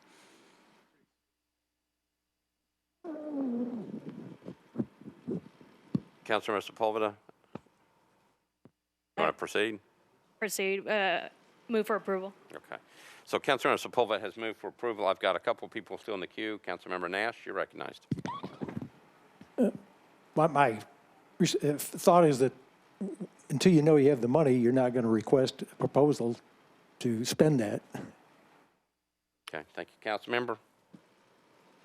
All right, that's it in the queue. Councilmember Sepulveda has moved passage of RS 2021-1262. It's been seconded. No one else in the queue. We're ready to vote. All those in favor of RS 2021-1262, say aye. Aye. Opposed, no? No. Okay, so this one I can tell. So Councilmember Hall is the lone no. Resolution passes. Okay. We're on item number 46, RS 2021-1263 by Gamble, Johnston, Allen, and others. Resolution appropriating $9,069,614 in ARPA funds from Fund 30216 to General Services to expand the vehicle fleet of the Metro Nashville Police Department, Department of Transportation, the Davidson County Sheriff's Office. Councilmember Gamble, you're recognized. There you are. And she is not here. Councilmember Johnston, can you handle this one? Yes, committee reports, please. Yeah. Budget and Finance, Councilmember Allen. Thank you, Mr. Vice Mayor. Budget and Finance recommended a one-meeting deferral, 8 in favor, 0 against. Public Health and Safety, Councilmember Evans. Public Health and Safety also recommended a one-meeting deferral, 6 in favor, 0 against. And Transportation, Councilmember Young. Thank you, Vice Mayor. We also recommended a one-meeting deferral, 12 in favor, 0 against. Right. Councilmember Johnston, what do you want to do? I'll move a one-meeting deferral by rule. Councilmember Johnston has moved to one-meeting deferral, properly seconded. Any discussion? Seeing none. All those in favor of the one-meeting deferral say aye. Aye. Opposed, no. This one's deferred one meeting. I believe that will take us through resolutions and consent resolutions. We have one late filed resolution. It's Councilmember O'Connell's. It's on celebrating the 90th anniversary of the Nashville Children's Theater. Councilmember O'Connell, you're recognized. Thank you, Mr. President. We took this to rules and request committee reports, please. All right. So I think it had to go to rules. Councilmember Vercher, Councilmember O'Connell, did it go anywhere else? Let me think. This one did not. I think it's just because it's a resolution. Rules. Okay. Councilmember Vercher, this is a late filed resolution. Did it come before you? It did, Vice Mayor. I wasn't aware you had already turned me on. Sorry about that. All right. Oh my gosh. I did it again, Vice Mayor. I did it again. I did it again. You know, it's late. It's 10 after 10. I don't even have to say anything at this point. Yeah, okay, thank you. I think there's There rules. is no- I think there's rules about that. Councilmember Vercher. There are no objections. Okay, no objections. So Councilmember O'Connell needs to suspend the rules to get it before us tonight. Yes, please. I'd like to suspend the rules. Councilmember O'Connell has moved to suspend the rules. Any objections to the suspension of the rules? Seeing none, rules are suspended. Councilmember O'Connell, you're on your late filed resolution. Thank you, Mr. President. I'd like to move approval of the brief comment. Councilmember O'Connell has moved approval. Properly seconded. Back to you. Someone, I can't tell who, has helpfully put an item on our desk recognizing the Nashville Children's Theater and their 90th anniversary celebration, which is happening this Saturday. Now, in all seriousness, thank you to the Vice Mayor for setting up this birthday celebration and inviting council members. I will be there with our 4-year-old daughter. The Children's Theater really is one of the jewels of our arts community, and just a tremendous asset within District 19, but for the city as a whole. Pleased to support them in this way and encourage colleagues to support. All right, so you've heard Councilmember O'Connell. He has moved passage of this resolution honoring the Nashville Children's Theater. Properly seconded. Any discussion? Councilmember Van Rees. Yes, I would like to, at the approval of the of Mr. O'Connell, for all those voting in favor to be added to this resolution, please. Okay, any objection to everybody being added? None by me. All right, so everybody voting in the affirmative will be added as a sponsor. We are voting on the resolution honoring the Nashville Children's Theater. All those in favor say aye. Opposed, no. A resolution is adopted. All right, we are ready for bills on introduction and first reading. Councilmember Rosenberg. Thank you, Mr. President. There's a late resolution in the packet related to Bellevue Middle School. For many months, I've been hearing some substantial concerns and receiving documentation related to some disturbing occurrences at BMS, and MNPS Central Office hasn't been responsive. So we're going to be working on a more specific resolution that lays out many of the incidents and issues at the school for an upcoming meeting. So I'm not going to ask for a suspension of the rules tonight. Thank you. Thank you, Councilman Rosenberg. We weren't sure if you were ready to move it, and that's why we weren't sure whether to call on you or not. All right, we're now ready to move on to bills on introduction and first reading. Do any bills need to be taken separately? Councilmember Glover, you recognized? Yes, sir. Vice Mayor, BL 2021-1010. Okay. Councilmember Allen? BL 2021-1023. Okay. Anything else needs to be taken separately?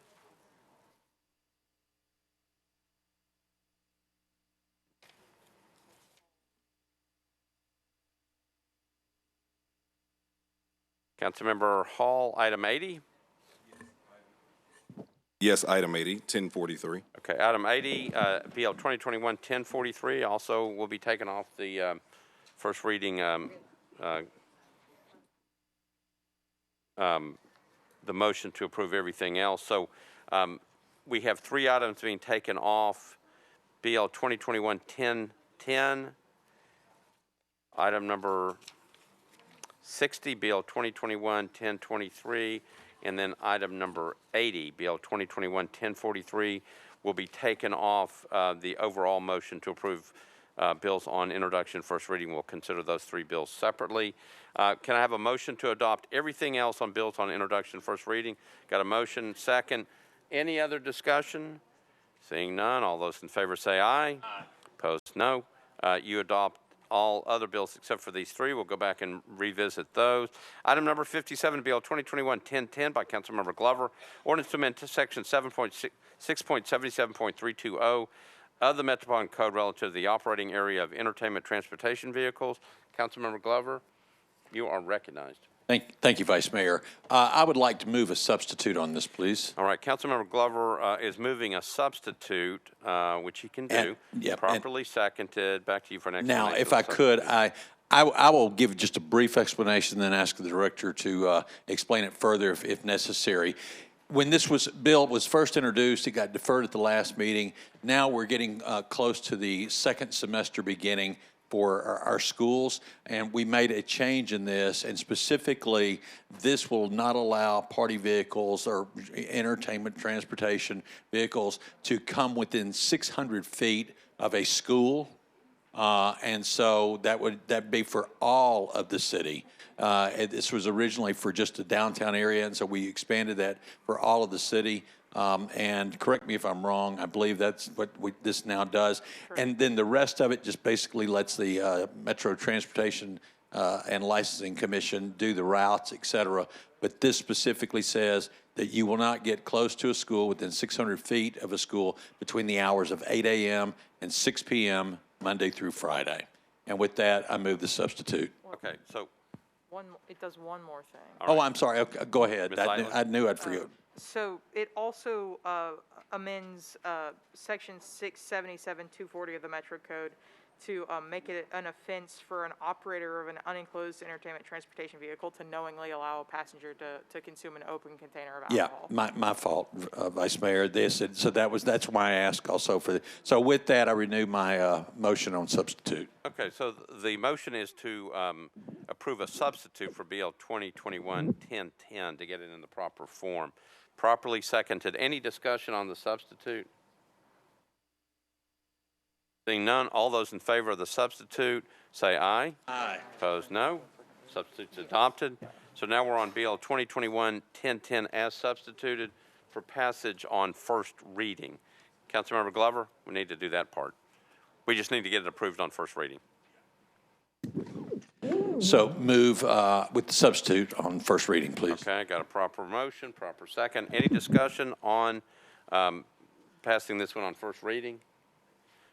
Seeing none, all those in favor say aye. Aye. Opposed, no. You adopt on first reading. We're on item number 60. This is Councilmember Allen and O'Connell, Bill 2021-1023. Ordinance to restrict the allocation of funds by and through the Metropolitan government for the design, development, or construction of the Jefferson Street CAP unless and until such project is comprehensively approved by separate resolution.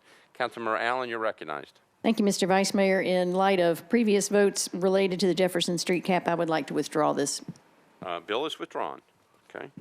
And then the last item on first reading that we've got is item number 80. It's Bill 2021-1043 by Councilmember Hall.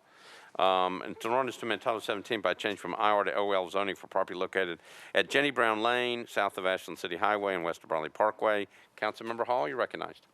Move to defer to the first meeting in February. Oh, no. He wants to pass it on first and then defer the public hearing. Excuse me. I need to go ahead and introduce the bill. I'm sorry. All right, so with you the want to intent move to defer for first passage, but then defer the public hearing. Defer the public hearing to the first meeting in February. First meeting in February. Okay? That's the motion, properly seconded. Any discussion on the motion? So we're passing tonight, but moving the public hearing to the first meeting in February. That's the motion, properly seconded. Any discussion? Seeing none, all those in favor say aye. Opposed, no. You adopt. Okay, that takes care of bills on first reading. Okay, we do have a second reading consent calendar. We'll go through those fairly quickly. Item number 88, BL 2021-787 is on consent.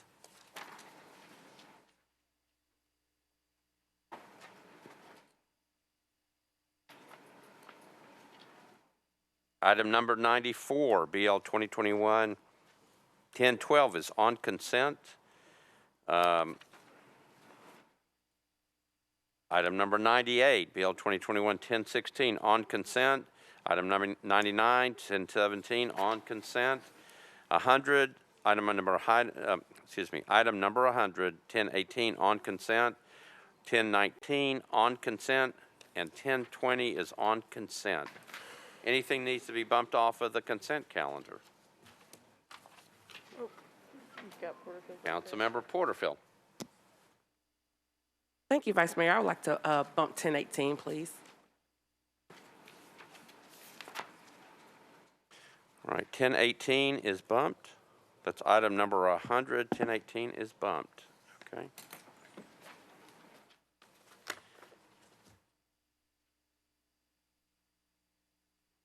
Okay, so I've got committee reports. Government Operations, Councilmember Hancock. We voted 11 in favor, 0 against. All right, thank you. 10-12. Councilmember Rutherford, you've got planning. Planning and Zoning considered 1019 and 1020, voting 8 in favor and 0 against on both. All right, Councilmember Bradford, you've got 1016.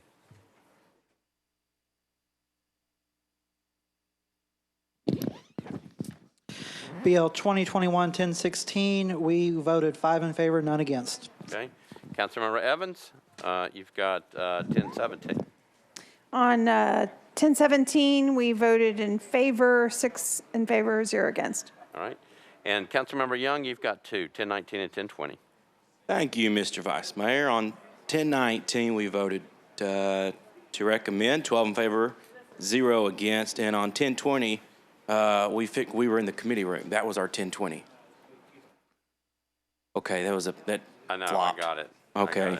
On 1020, we also voted 12 in favor, 0 against. And I guess Councilman O'Connell's the resident comedian, and I won't be taking that was your 1020, is that what you said?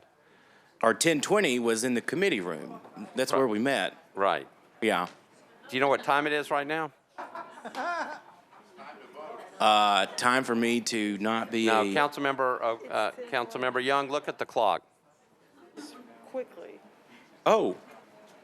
It's 10:20. Well, what do you know? I'll be tooting Annie. All right. Do you need a motion from me? Yes, I do. Okay. I will move the consent agenda for approval. All right, so Councilmember Young has moved the second reading consent agenda for approval, properly seconded. Any discussion? Seeing none, all those in favor say aye. Aye. Opposed, no. Second reading consent agenda passes. All right, so follow me. We've got a number of bills on second reading.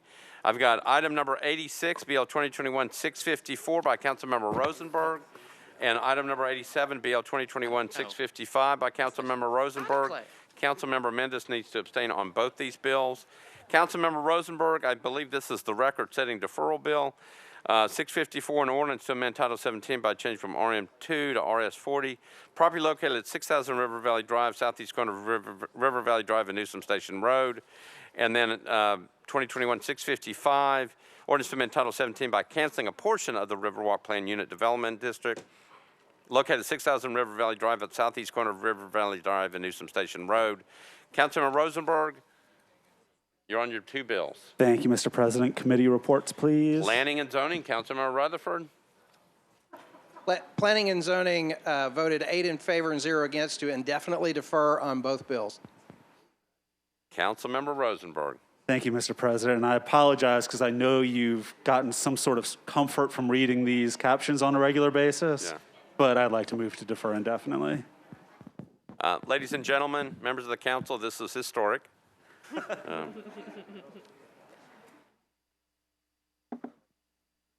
I believe this has been deferred 10 times. That's right. So the motion is to defer indefinitely. Properly seconded. Anybody want to fight on that one? Seeing nobody in the queue, the motion is to defer both 654 and 655. The motion is to defer indefinitely. Properly seconded.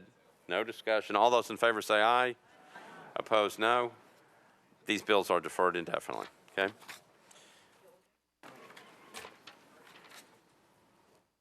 Next item is,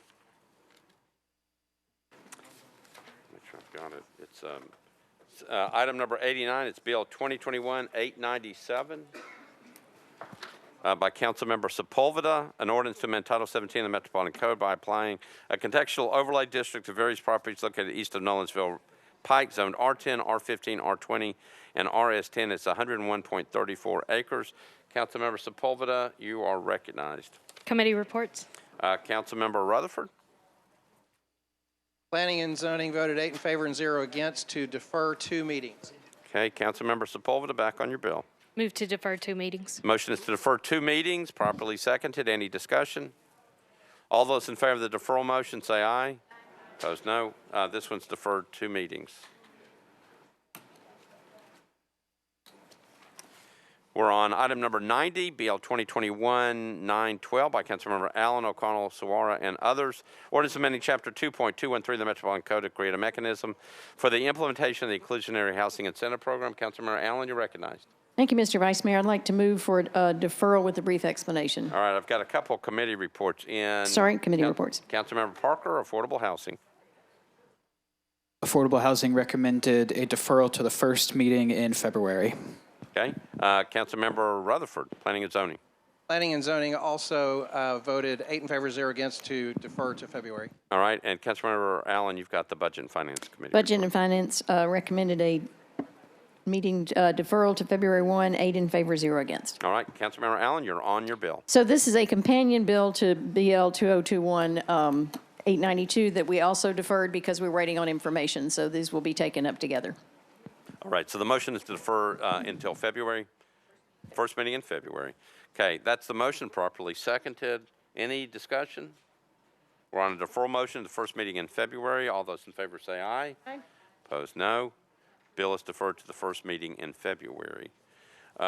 Next one is item number 91, BL 2021-971. Councilmember O'Connell, Evans, Warren, and a host of council members, an ordinance to amend Title II of the Metropolitan Code of Laws to create an Office of Housing and Homelessness. Councilmember O'Connell, you're recognized on your bill.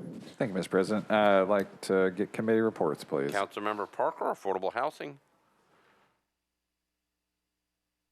Councilmember Swope, do you see it? 971. 971. Yeah, it seems that Affordable Housing voted 9-4-0 against to defer to the second meeting in April. Okay. And Councilmember Welsh, have you got Human Services? Human Services voted 5 in favor, 0 against to defer to the second meeting in April. All right. So Councilmember O'Connell, you're on your bill.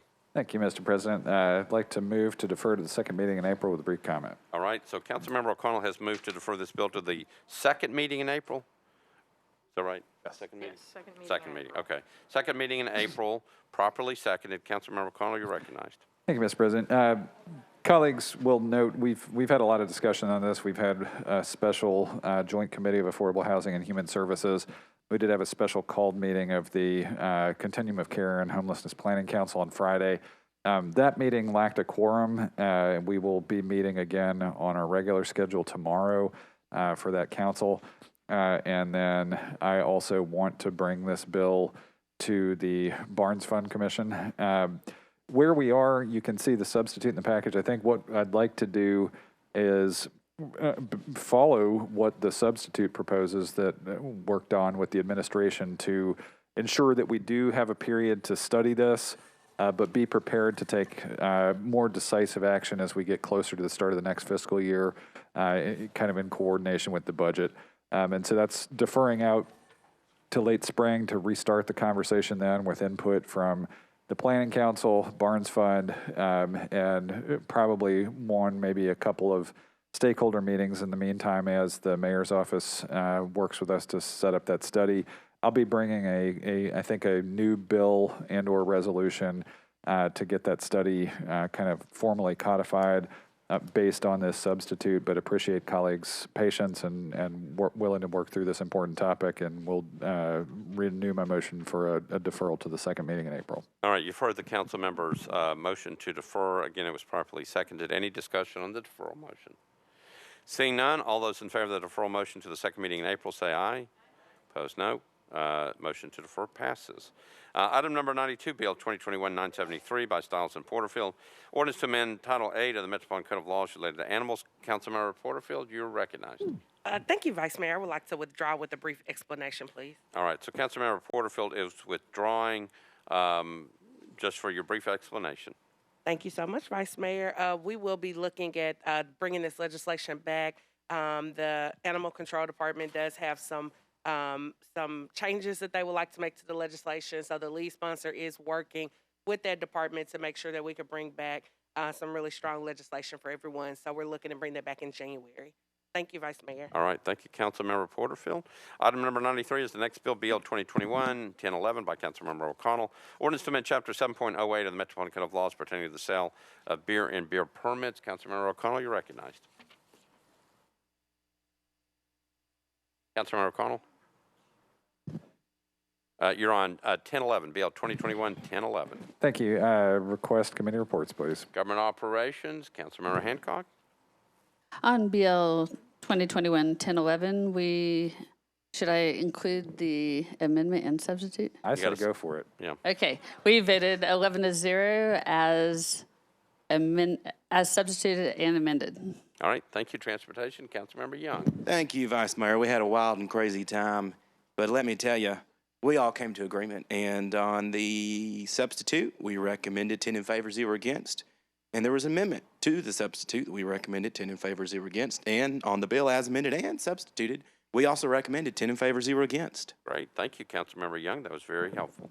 Councilmember O'Connell, you're recognized. Thank you, Mr. President. Mr. Young is not lying. He did lament his inability to get vodka drunk on a pedal carriage in that committee, and so it was a vibrant committee meeting. Anyway, I'd like to move the substitute, please. All right, so Councilmember O'Connell has moved the substitute on Bill 2021-1011. Properly seconded. Back to you for an explanation of the substitute. Thank you. We've been working closely with the beer board here as well as Metro Legal. And I think we have arrived at something that the beer board feels like they can work through their own rules and regulatory process alongside what the Transportation Licensing Commission is doing to allow for a managed bring your own permit. This means that in order to have bring your own beer on any of the vehicles covered that would be regulated by the Transportation Licensing Commission, you would now also have to go to the beer board, get a permit, which is a revocable permit, in order to have BYO privileges on those vehicles. Now, similarly, this would allow potentially for point of sale in talking to a variety of stakeholders here. It sounded like having both approaches was reasonable, and so there is some technical cleanup in this substitute to, I think, allow the beer board to better manage this, and I will discuss the amendments separately when we get to that if we get the substitute on. All right, so Councilmember O'Connell again has explained the substitute, moved the substitute on Bill 2021-1011, properly seconded. We have people in the queue. Councilmember Hauser, you're recognized.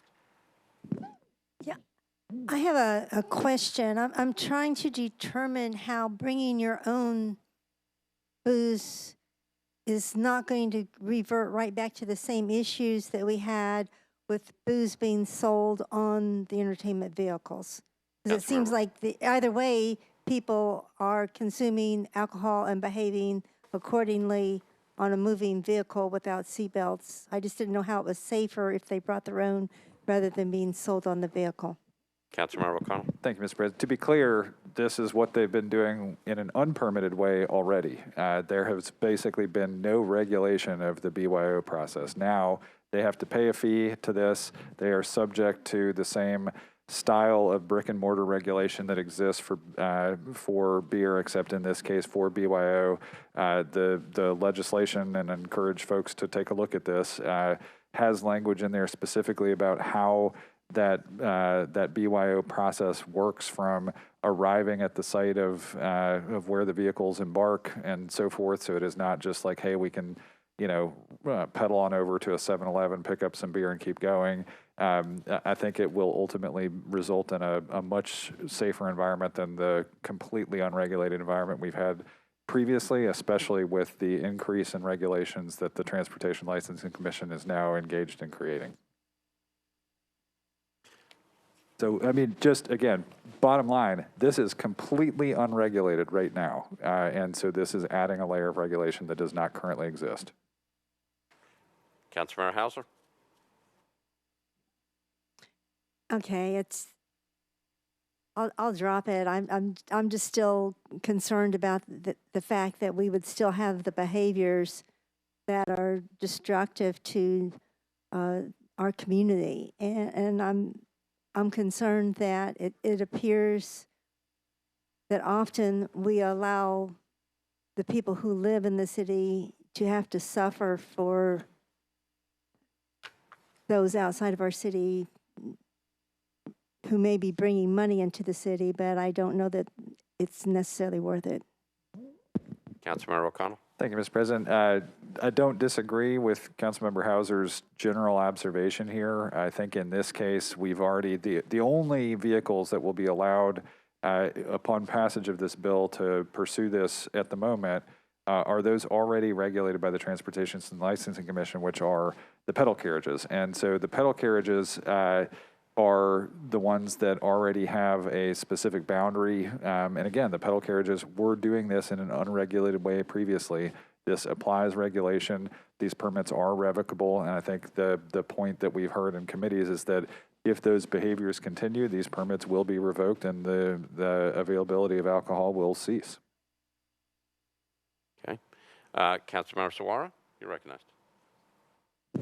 Thank you, Vice Mayor. I don't want to repeat what Councilmember Hauser said, but specifically, would there be regulation in terms of the amount of alcohol being consumed, or is there any way to check people get intoxicated on those vehicles? Because again, my concern is the same as hers. And if we spend all this time regulating this industry and making sure that they're not causing disturbance, are we going back again? And how is that being addressed in all this new regulation that we're bringing? So is the level of intoxication going to be regulated? Is the amount of alcohol on the vehicle being regulated? I mean, how do we make sure we're not back at the same place? Thank you. Councilmember O'Connell. Thank you, Mr. President. I think similarly to a lot of contexts that already exist in the city, right? I mean, if you ride around in a limousine that has a bar, there is not a specific amount of alcohol that you can be served there, right? I mean, I know that the unenclosed vehicles in particular have exposed certain behaviors and amounts of alcohol consumption have entered that conversation as a result of those behaviors. I think, honestly, though, the beer board has had a pretty good track record of keeping underage sales and inappropriate amounts of alcohol being served to a minimum in brick and mortar establishments, and they seem confident, along with the Transportation Licensing Commission, that they will be able to deliver that same level of performance here, and we'll be collecting a fee as they attempt to do so, right? So this is, I think, you know, we are, I guess my approach in looking at this is bringing this entire set, this industry and collection of regulations to a point where we hit a tolerable equilibrium, which I think by and large we've started to establish in and around the entertainment district, and I think that's where this whole package of regulations is intended to get us. Councilmember Sawara? Good? Okay. Councilmember Swope? Let's call that question. All right, so Councilmember Swope has called the question on the substitute, okay? We're just voting on the previous question. Previous question, all those in favor of the previous question say aye. Yep. Opposed, no. Previous question prevails. We're voting on Councilmember O'Connell's motion to approve a substitute. That's what we're voting on right now. All those in favor of the motion to approve the substitute say aye. Yep. Opposed, no. Substitute's adopted. Councilmember O'Connell, you have an amendment. Yes, I do. Thank you. Again, this one this amendment is in a response to what we have seen in play with Metro Legal giving analysis of citations since December 1st, when the overall regulatory effort went into effect that did impact alcohol availability. And right now, today, if you were to be cited, it would just be the patrons and not the operator. This amendment would create a scenario where the operators would also be accountable in the period where you should not have alcohol available on the vehicle. So recommend support of this amendment. It is brought by, with an intent to clarify how citations work. All right, so Councilmember O'Connell has just explained the amendment. He has moved the amendment, properly seconded. Discussions on the amendment. Councilmember Sawara, on the amendment? You're still on the board. Okay. Any questions on the amendment? All those in favor of the amendment say aye. Aye. Opposed, no. Amendment's adopted. Councilmember O'Connell, you are on Bill 2021-1011 as substituted as amended. I'd like to move the bill as substituted and amended. Councilmember O'Connell has moved the bill as substituted as amended, properly seconded. Discussions on the bill. We're on second reading. All those in favor on 2021-1011 as substituted as amended say aye. Aye. Opposed, no. Bill passes on second reading. Thank you, Councilmember O'Connell. We're on item number 95, BL 2021-1013 by Councilmember Van Reese, Allen, Withers, and Lee. This is an ordinance approving a lease agreement by and between Metropolitan Government acting through the Board of Education and Liberty Collegiate Academy. Councilmember Van Reese, you're recognized. Thank you very much. I need committee reports. Yep, Budget and Finance, Councilmember Allen. Thank you, Mr. Vice Mayor. Budget and Finance recommended a one meeting deferral, 8 in favor, 0 against. Okay, Planning and Zoning, Councilmember Rutherford. Mr. President, Planning and Zoning voted for a one meeting deferral by a vote of 7-1. All right, and Education, Councilmember Lee, you're recognized. Yes, sir. This was. You should pick up that microphone. We can hear you. There you go. With a vote to 9-0, we voted to defer this for one meeting. All right, thank you. Councilmember Van Reese, you're recognized.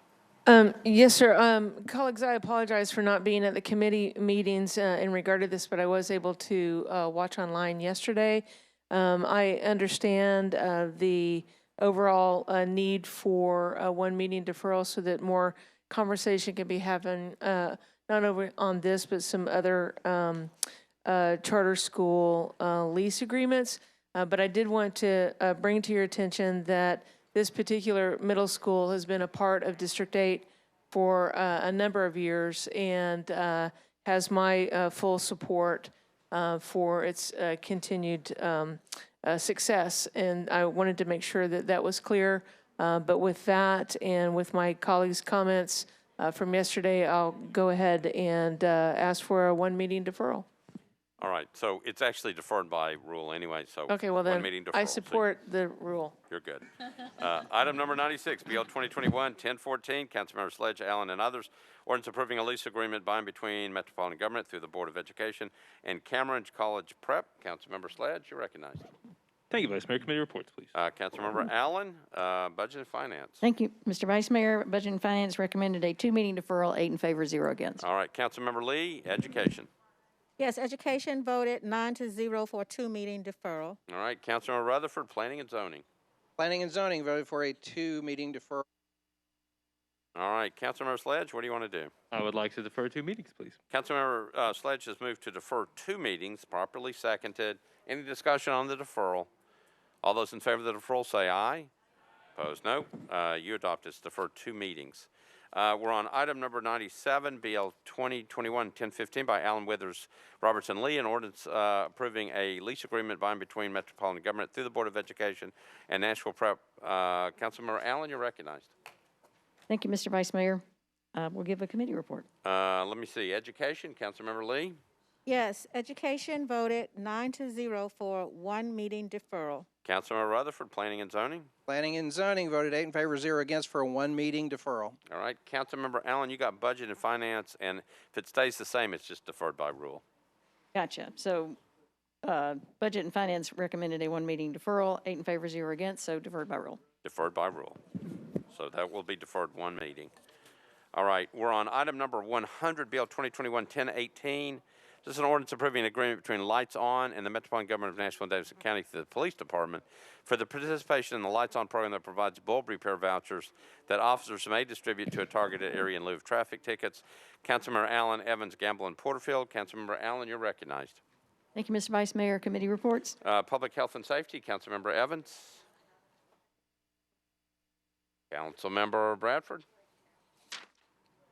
It's 1018.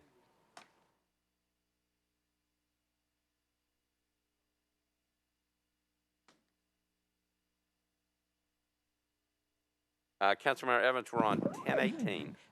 We voted in favor, six in favor, 0 against. All right, Thanks. Councilmember Allen, back to you for Budget and Finance. Thank you, Mr. Vice Mayor. Budget and Finance recommended approval, 8 in favor, 0 against, and I move for approval. All right, Councilmember Allen has moved for approval, properly seconded. Any discussion? Councilmember Porterfield, you're recognized.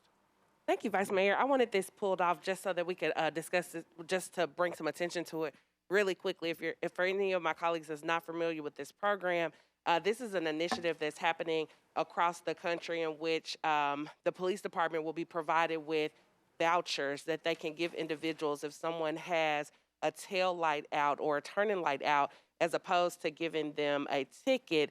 And what that does is, for a family that's in a lower socioeconomic status, if, sometimes people have to choose between getting groceries or getting their car repaired, it puts people in a position where they can get their voucher and just go straight to a participating repair shop and get that light repaired, as opposed to getting a ticket, getting involved with the criminal justice system, and possibly getting more fines and fees. Many times if someone is getting pulled over, either they didn't know that that light was out or they didn't have the means to get it replaced.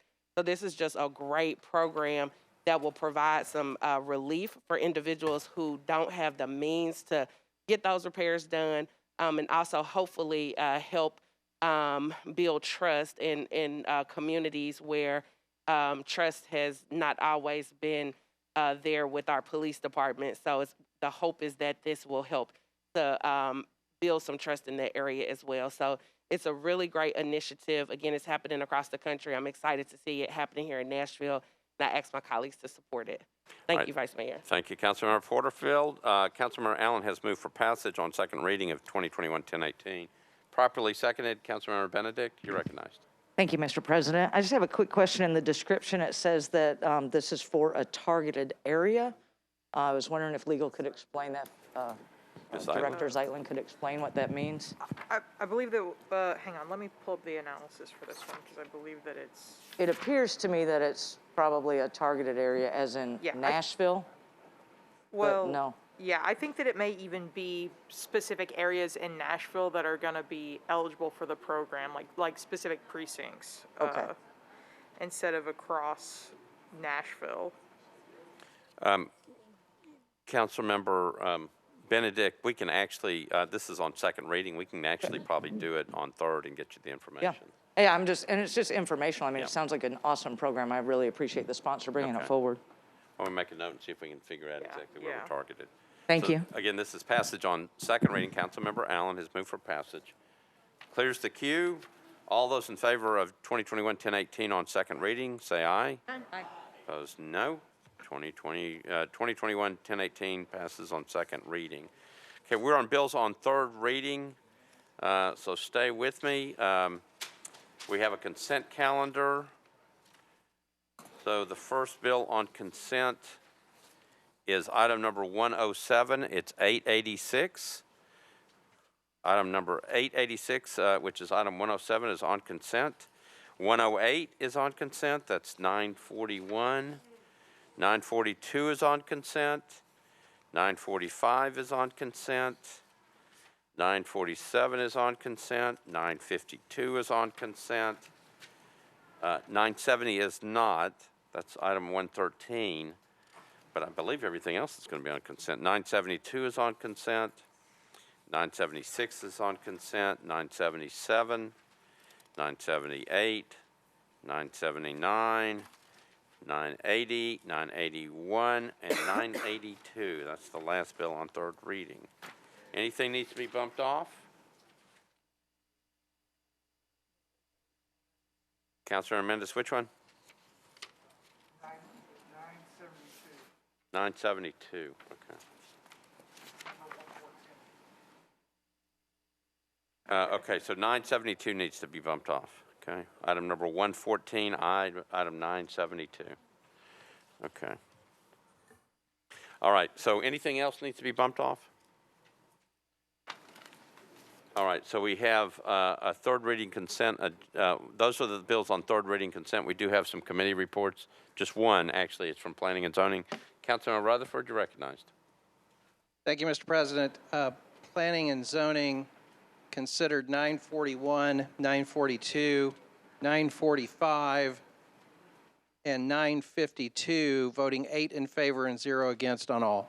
Okay, and you have the pleasure of moving bills on third reading consent. I move the bills on third reading consent. All right, so Councilmember Rutherford has moved the bills on third reading consent.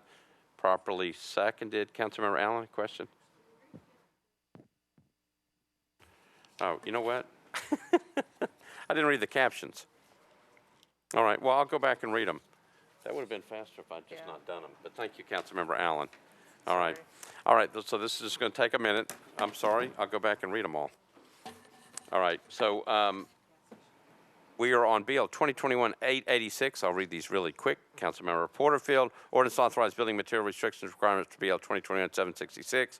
Proposed specific plan zoning district at 3156 Anderson Road. Proposed ordinance requires certain materials to be restricted in the construction of buildings. BL 2021-941, that's item number 108 by Toombs. Ordinance to amend Title 17 by change from IWD to SP zoning for property located at 117 Lemuel Road, approximately 580 feet west of Dickerson Pike, 0.53 acres. BL 2021-942 by Toombs. Ordinance to authorize building material restrictions requirements for BL 2021-941. A proposed specific plan zoning district located at 117 Lemuel Road. Proposed ordinance requires certain materials to be restricted in the construction of buildings. Councilmember Toombs on item number 110, BL 2021-945.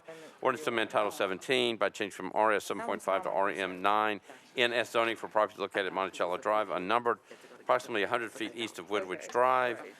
Item number 11, BL 2021-947 by Councilmember Rutherford. Ordinance to amend Title 17 by amending the Brinkley property specific plan for property located at 9287 Barco Drive, southwest corner of Lacebark Drive and Barco Drive, zone SP .16 acres. BL 2021-952, that's item number 112 by Toombs. Ordinance to amend Title 17 by change from RS 15 to RM 6 NF zoning for property located at Ashland City Highway, unnumbered, approximately 200 feet east of Abernathy Road. Item number 115, BL 2021-976 by Councilmember Withers and Allen. Ordinance approving a lease agreement between the Metropolitan Government of Nashville and Davidson County and the United Way of Greater Nashville for office space at 217 South 10th Street. BL 2021-977 by Councilmember O'Connell. Ordinance to provide for the designation of public property within specified areas of downtown Nashville as a temporary special event zone during the time period beginning at 9:00 p.m. on December 30th, 2021, ending at 6:00 a.m. on January 1st, 2022. Relative to the use of these areas in conjunction with the 2021 New Year's Eve celebration. Item number 117, BL 2021-978 by Verter and Johnston. An ordinance readopting the code of the Metropolitan Government prepared by Municipal Code Corporation, including supplemental replacement pages containing certain ordinances of a general and permanent nature enacted on or before June 16, 2021. Item number 118, BL 2021-979 by Welsh, Withers, and Young. Ordinance to amend the GIS system, street, and alley centerline layout for the Metropolitan Government of Nashville and Davidson County by abandoning a portion of Valley number 1883 right-of-way east of Foster Avenue. Item number 119, BL 2021-980 by Toombs, Withers, and Young. Ordinance amending the GIS system, street, and alley centerline layout for the Metropolitan Government of Nashville and Davidson County by abandoning a portion of Valley number 1090 right-of-way northeastward from Haney Avenue to Dead End. Toombs, Withers, and Young are the sponsors. BL 2021-981, Roberts, Withers, and Young. Ordinance authorizing Silo Capital LLC to install, construct, and maintain underground encroachments to the right-of-way located at 6100 Robertson Avenue. And the last item is BL 2021-982, O'Connell, Withers, and Young.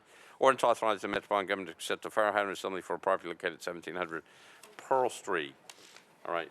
Anything else on that? No. I think we got it all. I think so. Thank you, Councilmember Allen. I got ahead of myself.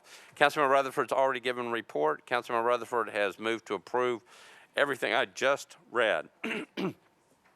Proper motion, proper second. Any discussion on bills on third reading consent? Seeing none, we're ready to vote. All those in favor of the bills on third reading consent say aye. Opposed, no. Third reading consent passes. Okay, now we're going to go back and pick up the bills that were not on third reading consent. Item number 103 by Councilmember Murphy, Allen, O'Connell, and Bradford. Ordinance amending section 17.40.720 and 17.40.730 of the Metropolitan Code to require additional public notice regarding applications for permits from the Historic Zoning Commission. Councilmember Murphy, you're recognized. Thank you, Vice Mayor. We have recently figured out that we've got a legal question on this bill, and so I'm going to move to defer one meeting, please. All right, let me get a committee report. Planning and Zoning, Councilmember Rutherford. Planning and Zoning voted 8 in favor, 0 against for a one-meeting deferral. Now, Councilmember Renew my Murphy. motion. All right. Councilmember Murphy has moved to defer this one meeting. Properly seconded. Any discussions on the deferral? Seeing none. All those in favor of the deferral motion of one meeting say aye. Opposed, no. The one meeting deferral is adopted. We're on item number 104, BL 2021-766 by Councilmember Porterfield. And this can be taken with item number 107 has passed. 104 is not on consent, so 107 is the companion bill. It's already passed. Councilmember Porterfield is the sponsor, 766. Ordinance amendment Title 17 by change from AR2A to SP zoning on property located at 3156 Anderson Road. Councilmember Porterfield, you're recognized. There you go. Should be on. Thank you. Thank you, Vice Mayor. I would like to move, I have an amendment for this. I would like to move the amendment, please. Okay, so Councilmember Porterfield is moving an amendment to Bill 2021-766. Properly second, back to you for an explanation of the amendment. Thank you, Vice Mayor, and Mr. Wilkinson, help me out if need be, but the language already had the area being built out to public street standards, but the amendment clarifies it more in detail so that it's specifically outlined. Did I get it right, Mr. Wilkinson? Wilkinson. The amendment just adds a condition that will require the private drives within the HPR to be paved to Metro Street standards and references the Metro Street standard type. Not the width, but just the pavement depth. All right, Councilmember Porterfield. Thank you so very much. With that, I would like to move for approval, please. All right, so Councilmember Porterfield has moved her amendment, properly seconded. Any discussions on the amendment? Seeing none, all those in favor of the amendment say aye. Opposed, no. Amendment's adopted. Councilmember Porterfield, you're on Bill 2021-766 as amended. Thank you, Vice Mayor. I would move for approval for the bill as amended. All right, so Councilmember Porterfield has moved 766 as amended for approval on third and final reading. Properly seconded. Any discussion on the bill? Seeing none, all those in favor of Bill 2021-766 as amended on third and final reading, say aye. Opposed, no. Bill is adopted. Thank you, Councilmember Porterfield. We're on item number 105. It's Bill 2021-784 by Councilmember Parker. This is an ordinance amending section 17.36.680 and 17.36.690 of the Metropolitan Code, zoning regulations to expand the allowable locations of a detached accessory dwelling unit overlay district. Councilmember Parker, you're recognized, and this is a disapproved bill. Councilmember Parker, you're recognized. Thank you, Vice Mayor. I'd like to move for approval with a brief explanation. All right, so Councilmember Parker has moved for approval of 784, properly seconded. Back to you. Thank you, Vice Mayor. So this one goes along with the next item. If you'll recall, we established a new overlay that allowed DADUs to be permitted in single-family zoning areas earlier this year, and that did restrict the applicable area to the UZO. However, this neighborhood of Highland Heights, a couple of years prior, had an extensive small area study that called for sort of the floor of zoning in that neighborhood to be a single-family home with the ability to build a DADU. So in order to try and, meet the plan that is established for this neighborhood, we introduced this legislation. Initially, it did quite a bit more than it does in its current form, but we pared it down and got it approved by staff. It was disapproved by the Planning Commission ultimately. So planning staff approved it, the Planning Commission disapproved it, but we have had some kind of extensive conversation in the Planning and Zoning Committee here in this body, and it was unanimously approved by the Planning and Zoning Committee when it was last heard. So with that, I'll just renew my motion to approve this, and I would ask for my colleagues' support. All right, so Councilmember Parker has moved for approval of Bill 2021-784 for passage on third and final reading. All the committee reports are in. Any discussion on the bill? All right, so this is a disapproved bill. It needs 27 votes. So we have to go on the board. Madam Clerk?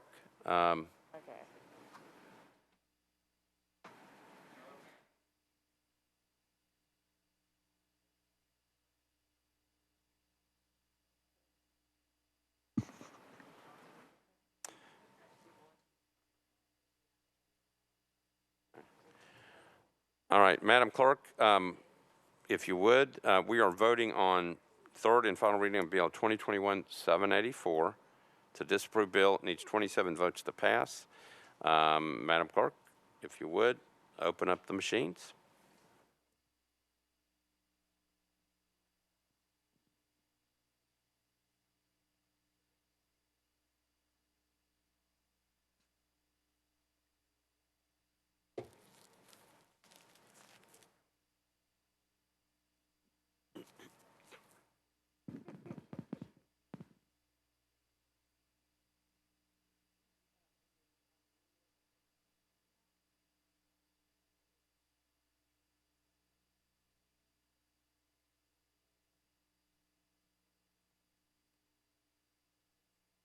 You ready?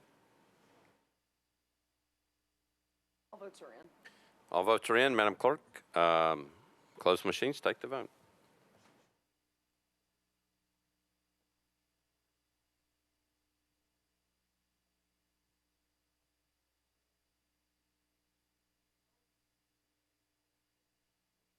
The vote is not showing up on the board. The vote is 30 ayes, 1 no. Councilmember Parker, it came on my screen. It didn't show up on the board. It was 30 in favor, 1 no. So the bill passes. Thank you. Okay. Madam Clerk? Confirm that so you can confirm, because nobody else could see it. I could see it. 30 votes in favor, 1 against. All right. All right. BL 2021-784 passes on third and final reading. We're now on item number 106. Councilmember Parker is the sponsor. BL 2021-791. Ordinance to amend Title 17 by applying a detached accessory dwelling unit overlay district to various properties located south of East Trinity Lane, north of Douglas Avenue, east of Dickerson Pike, and west of Lishee Avenue, zone RS5, R6A, and RM15A, the 109.45 acres. Councilmember Parker, you're recognized again on a disapproved bill. Thank you, Vice Mayor, and I'd like to move for approval with a brief explanation. All right, so Councilmember Parker has moved for approval on third and final reading, properly seconded. Back to you. So this is the companion bill to the previous bill, which would actually apply the DADU overlay to the neighborhood of Highland Heights. Initially, we had sought to apply this to the entire neighborhood in the public hearings, and some folks who just reached out to me directly. There were some areas that did not wish to be in this overlay, so we have removed those folks, and really everyone who requested to not be included has not been included at this point. So we've had extensive meetings about it, and once again, I would ask for my colleagues' support on this disapproved bill. All right, so Councilmember Parker has moved for approval of Bill 2021-791 on third and final consideration, properly seconded. Any questions, any discussion? All right, seeing none, we're ready to vote. Madam Clerk, again, disapprove of bill. It needs 27 votes to pass. Madam Clerk, open up the machines. We're voting on BL 2021-791 for passage on third and final reading.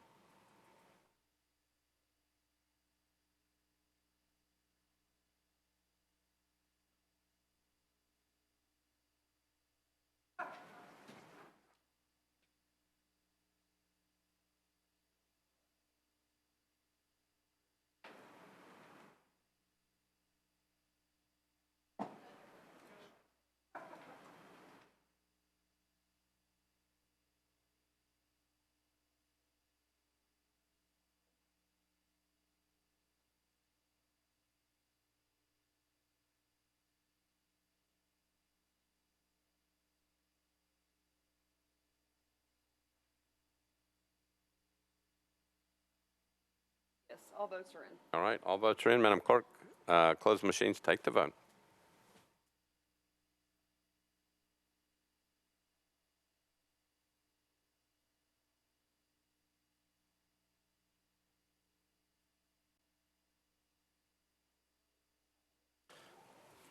So it showed up there, it didn't show up on my screen this time. Ayes 30, no 0, 1 abstention.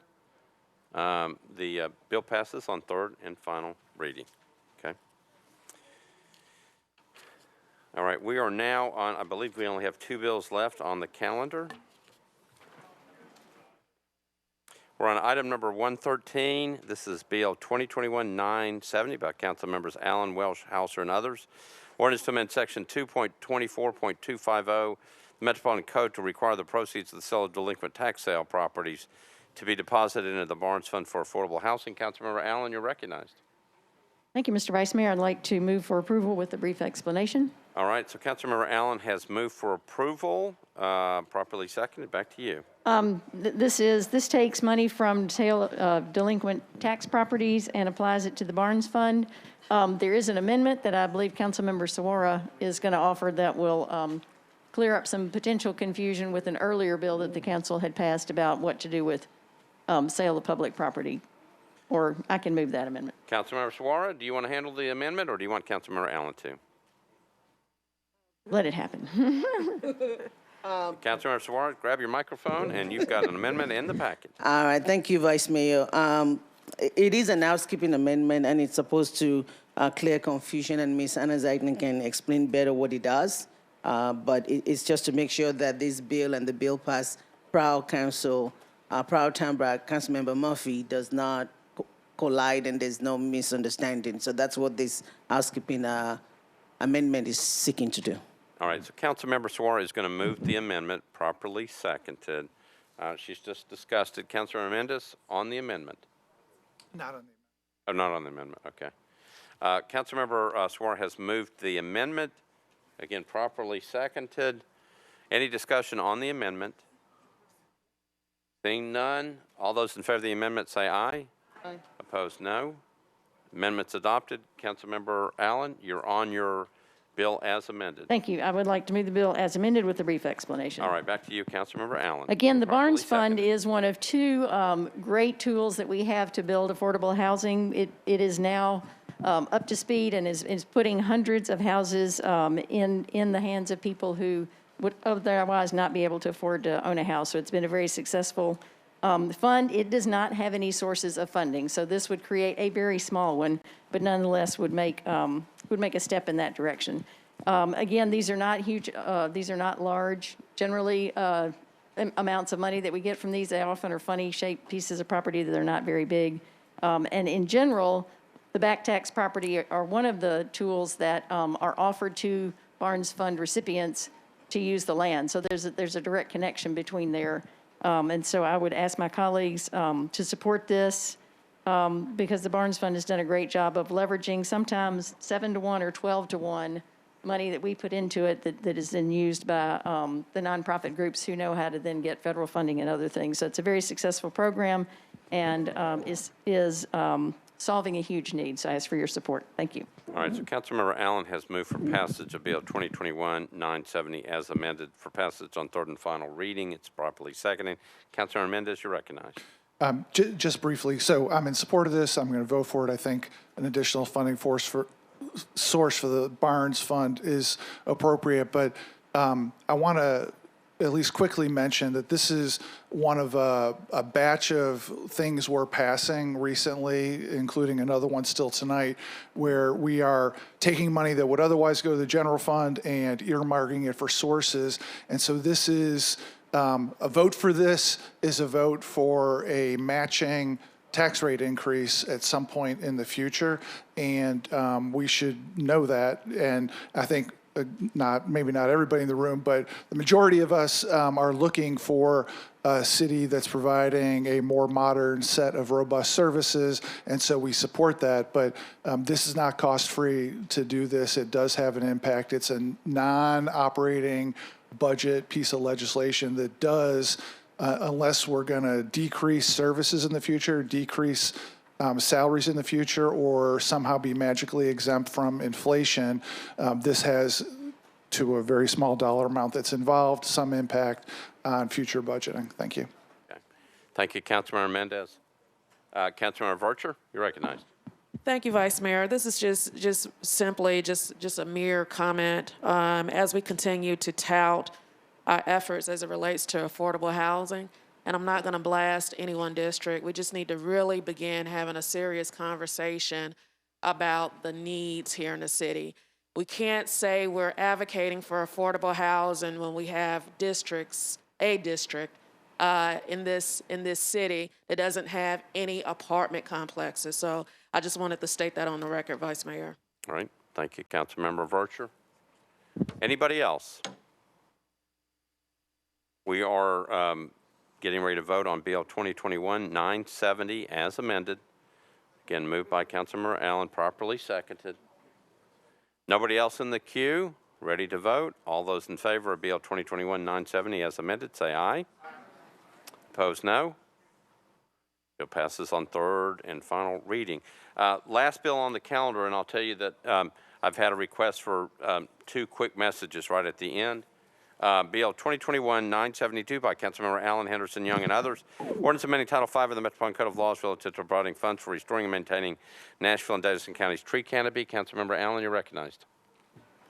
Thank you, Mr. Vice Mayor. I'd like to move approval with a brief explanation. All right, so Councilmember Allen has moved approval, properly seconded. Back to you. Thank you. I want to thank all my co-sponsors on this and also the many people that have written in support of this. There is no question that Nashville needs to protect our tree canopy. It's one of our treasures and something that if we don't pay attention to, we will lose as development comes into this. And part of that does require funding. This ordinance is the second one that Councilmember Mendez referred to, and I respect his stewardship of our funding and hope do intend to convene a group that will look very deliberately at what social goods we do want to support and what amount we are willing to do that, because I think that is an important long-term plan to have.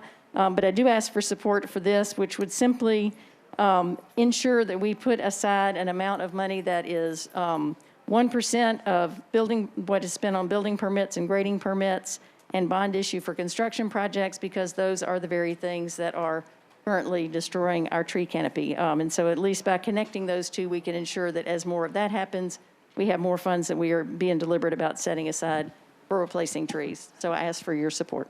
All right, Councilmember Mendez, you're recognized.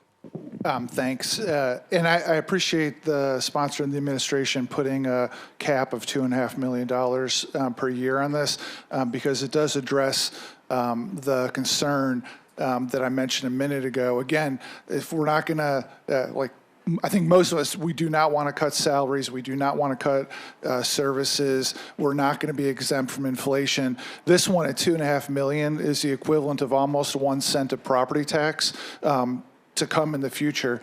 Between this and historic property tax abatement we did earlier, the affordable housing pilots we've done this year, and assuming we want to continue the bus service after the sugar high of federal money goes away in a couple of years, we've committed, not in the operating budget, but in other pieces of legislation, to some 10-odd cents of property tax increase a year or 2 or 3 down the road. And I would prefer that we were spending all out of the general fund rather than committing for one good idea after the next to be pulling money either out of the revenue stream or committing expenses in these non-operating budget sorts of ways.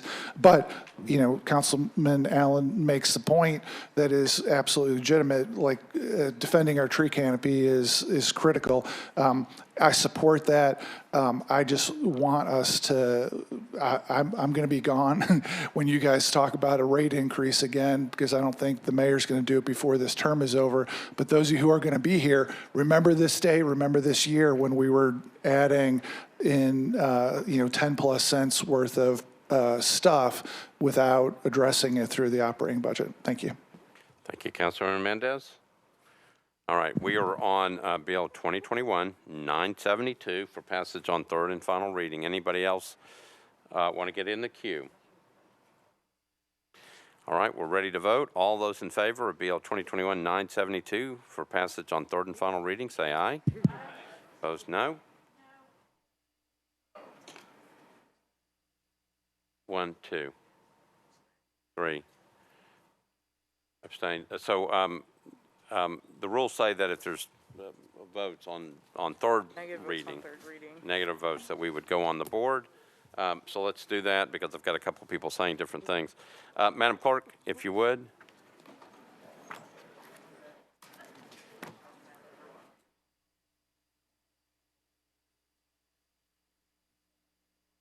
So we are ready to vote.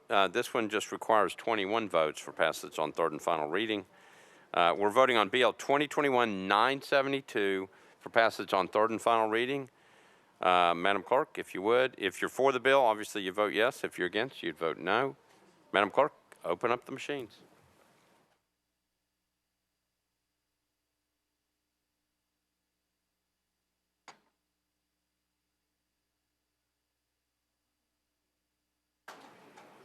Problems with the machines?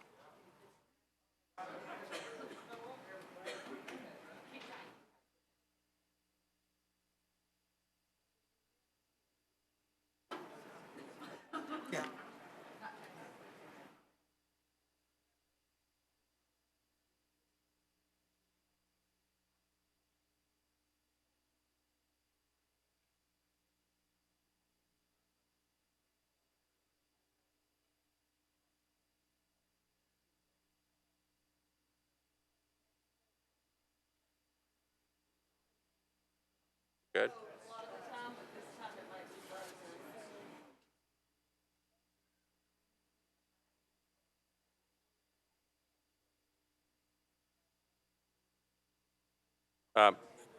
Councilmember Nash, are you having trouble voting? Remember, Please log me as a yes. yeah, we're It's right. just not showing. Madam Clerk, do we have a problem with the machines? I'm afraid so, Vice Mayor. Yeah. I'm afraid so. Okay, so we apparently have a problem with the machines. So, do you want to do it by roll? Yeah, I mean, like, we could just, Recognize the people. right, and All right, just so, raise hand. I think it might be working now. Is yours working now? all right, so, Working. Yes vote for you. Now it's off. Oh, I see. Yes, I do see votes now. okay. There's the spearhead. So hold on just a second. We are trying to make sure that we get this recorded. It needs 21 votes to pass.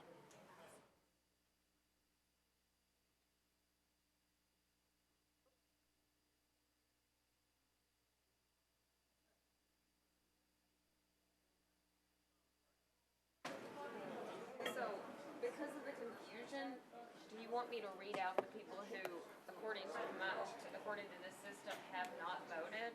And then they can, maybe let us know if they intend to, but sometimes I can't tell whether, Well, here comes Slade.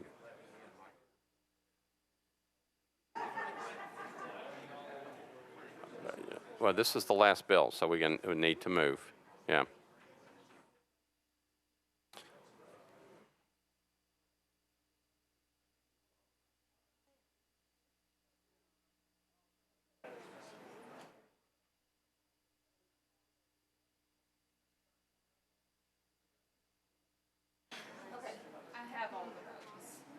Okay, apparently we have all the votes in.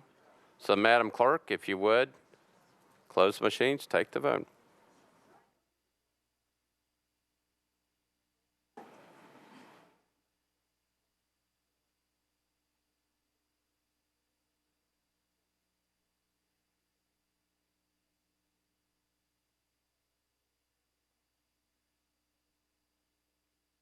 Ayes 28, noes 2 abstentions. Bill passes on third and final reading. We have two quick announcements. Councilmember O'Connell on the annual homeless memorial.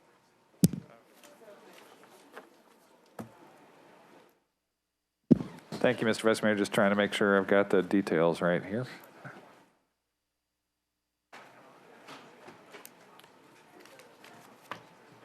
Yes, thanks. I know many colleagues have been attentive to this issue through fall and into winter, and I did want to advise people.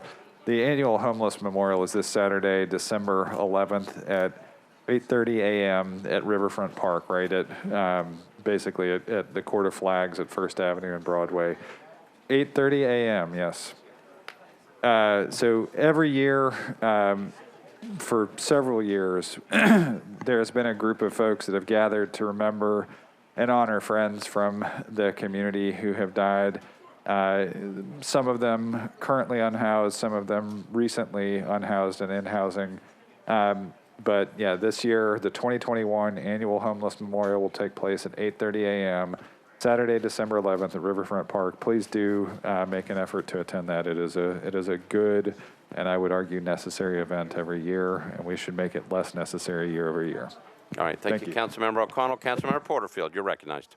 Thank you so much, Vice Mayor. As the new chair of the Minority Caucus, I just wanted to bring season's greetings from the caucus.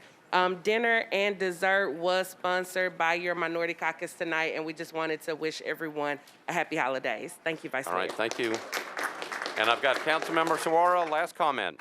Councilmember Saguaro. Sorry, I just got the confirmation, but on Wednesday, next week Wednesday at 4:30, in this hall, we will be recognizing the students that drew the portraits that were used for the John Lewis Way. There were 4 students that make the drawings, so they're gonna have their parents and their arts teachers here, and the mayor has agreed that we're gonna hang those pictures in the city hall. So if you're able to join Wednesday, next week Wednesday at 4:30. All right, thank you. Motion to adjourn. Got a motion to adjourn properly. Second, all in favor, say aye. Opposed, no. We stand adjourned. And so the council has concluded an almost 5-hour meeting tonight. About 2 hours of that taken up with going through about 36 second reading bills that were on public hearing. There were zoning ordinances. The number of things also, it was a 48-page agenda with 121 pieces of legislation, so there was quite a bit to go through. We'll go through the highlights very quickly. First, by a vote of 34-4, the council approved Mayor John Cooper's now about $564 million capital spending plan. It was cut down just a little bit tonight because the way money was moved around. This was after a couple of weeks, a couple of multi-meeting deferral for the council to look at this. There were about 10 amendments that were at one point proposed, although not all of them went to the floor tonight. It's the largest such capital spending plan for at least the last 5 years, dating back to 2016, and frankly, it may be the largest spending plan in Metro history. The council did decide to keep the $15 million in funding for the parking garage proposed for the Nashville Zoo. They also added some more money by moving some things around to do some more traffic calming projects and also some transit centers. They also did remove money, about $5 million, to begin some of the planning and other things for the Jefferson Street Cap Connector. The Jefferson Street Cap Connector is about a $120 million project that's intended to establish usable area and space in the North Nashville community that was lost when I-40 was routed through that area back in the 1960s. But that has not been well understood. A lot of people feel like in the general community and in the African American community. So they want to spend some more time looking at that before they put it into a capital project plan. And the city is having a moratorium also on having some of the meetings they were having in the community to make sure they're targeting in the right area.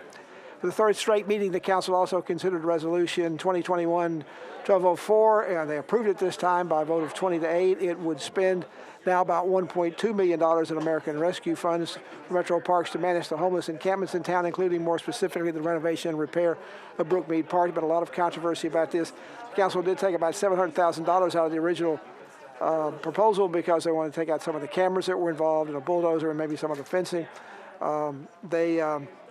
Council already had amended the resolution so that no funds can be used for the purpose of either removing, inconveniencing, or otherwise disturbing residents from existing homeless camps.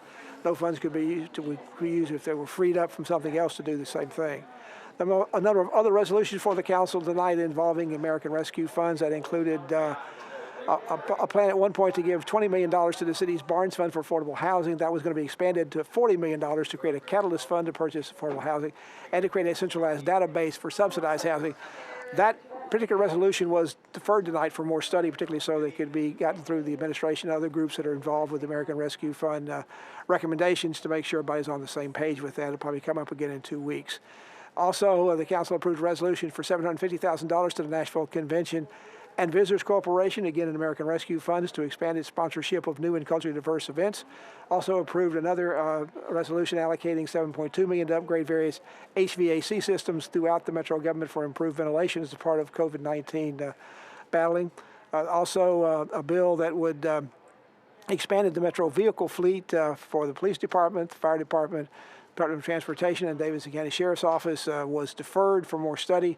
Also, a move to temporarily expand the trash disposal fleet of Metro Water Services to ensure timely trash collections and avoid public health issues. About $2.3 million involved in that in American Rescue Funds. That was approved. The $9 million for the fleet expansion was deferred. That was about $9 million for that. The council also approved a nearly $4 million in-kind grant from the Friends of Warner Park to fund the next phase of improvements in that park, as well as accepting a $40,000 in-kind grant from the Friends of Mill Ridge Park to construct a primitive trailhead in that park as well. In the areas of public safety, the council approved a memorializing resolution asking city officials to do everything they can to implement policies for the city's Vision Zero plan to help eliminate traffic fatalities and severe injuries in Nashville and Davidson County. On an environmental issue, however, they deferred a resolution that would ask the city's water department to better promote and incentivize recycling with the goal of increasing recycling in Nashville by 25% within the next 2 years. Council approved memorializing resolutions honor 2 local civic leaders who recently passed away, Eddie Bryant and Helen Tootie Haskins. Council also marked the 10th anniversary of the locally owned Parnassus bookstore and a late resolution to honor the 90th anniversary of the Nashville Children's Theater. Another late resolution about asking Metro schools to take action to solve what was called dire issues affecting teachers and students at Bellevue Middle School was not introduced tonight. It was going to be a late bill. It appears it will come back again later in another form.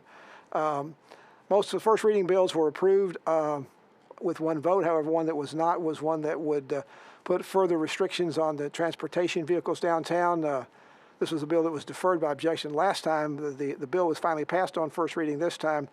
However, one part of the new bill that was put in, that Councilman Glover put into it, he's the sponsor of the bill, would prohibit any of these transportation vehicles from being able to, involving tourists, to be within 600 feet of any school in any part of the city between Monday and Friday and 6 a.m. to 8 from 8 a.m. to 6 p.m.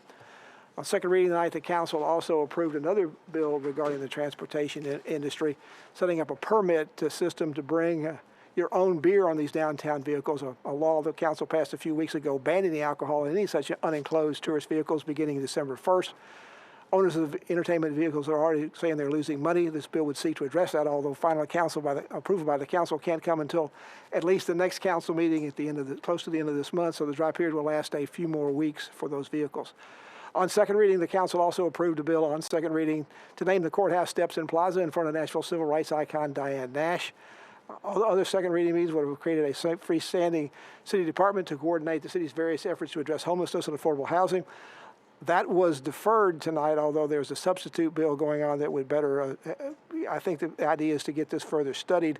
So it was deferred for some time, so that can be done, and some more other groups can be brought in to get their input on it as well. Finally, on second reading, the council did approve a resolution that would allow Metro Police to work with the National Lights On Company to provide bulb replacement vouchers that officers may distribute at their discretion in lieu of traffic citations for people who have burned out light bulbs on their car or their headlights. That's in certain areas of town. On third reading, the council was approving all the funds for the city to be raised. The city would allocate all the funds the city raises from the sale of delinquent property taxes to the Barnes Fund. There was some last-minute problems with that, with getting it voted on because of the voting machine was acting up. Another ordinance to allow efforts to protect and grow the city's tree canopy remains under pressure because of Nashville's continued growth. That was also approved by the council tonight, although there were some concerns by some council members that this kind of thing of taking money out of fees and things and giving it, instead of going to the general fund, putting it instead to something definite and set for years to come might create some problems down the road when the city is looking for more money or might have to be looking to raise taxes because that money is not available in the general fund. Council also expanded the area in the Highland Heights area where the detached dwellings, accessory dwellings or DADUs can be zoned. It was disapproved by the Metro Planning Commission, so the approval took a 2/3 or 27 votes, and there were 2 bills involved, and both of them passed with more than 30 votes. A resolution, by the way, that we mentioned earlier tonight that where there was property where the council was being asked to exercise an option for the city to buy land where the new Metro Juvenile Court would be located. That's also another major part of what the mayor's spending plan, capital plan would do. That was passed tonight. There was some concern about it. They were down to a deadline of executing that option by the end of the year. The resolution is either going to have to pass tonight or have to pass the next council meeting, which is coming up 2 weeks from today on December 21st. We'll be here, by the way, at that time to provide live coverage. Until then, I'm Pat Nolan, and good night from the council chambers. Tonight's meeting of the Metropolitan Nashville and Davidson County Council has come to you live from the council chambers at the historic Metro Courthouse. It's been a public affairs presentation of the Metro Nashville Network.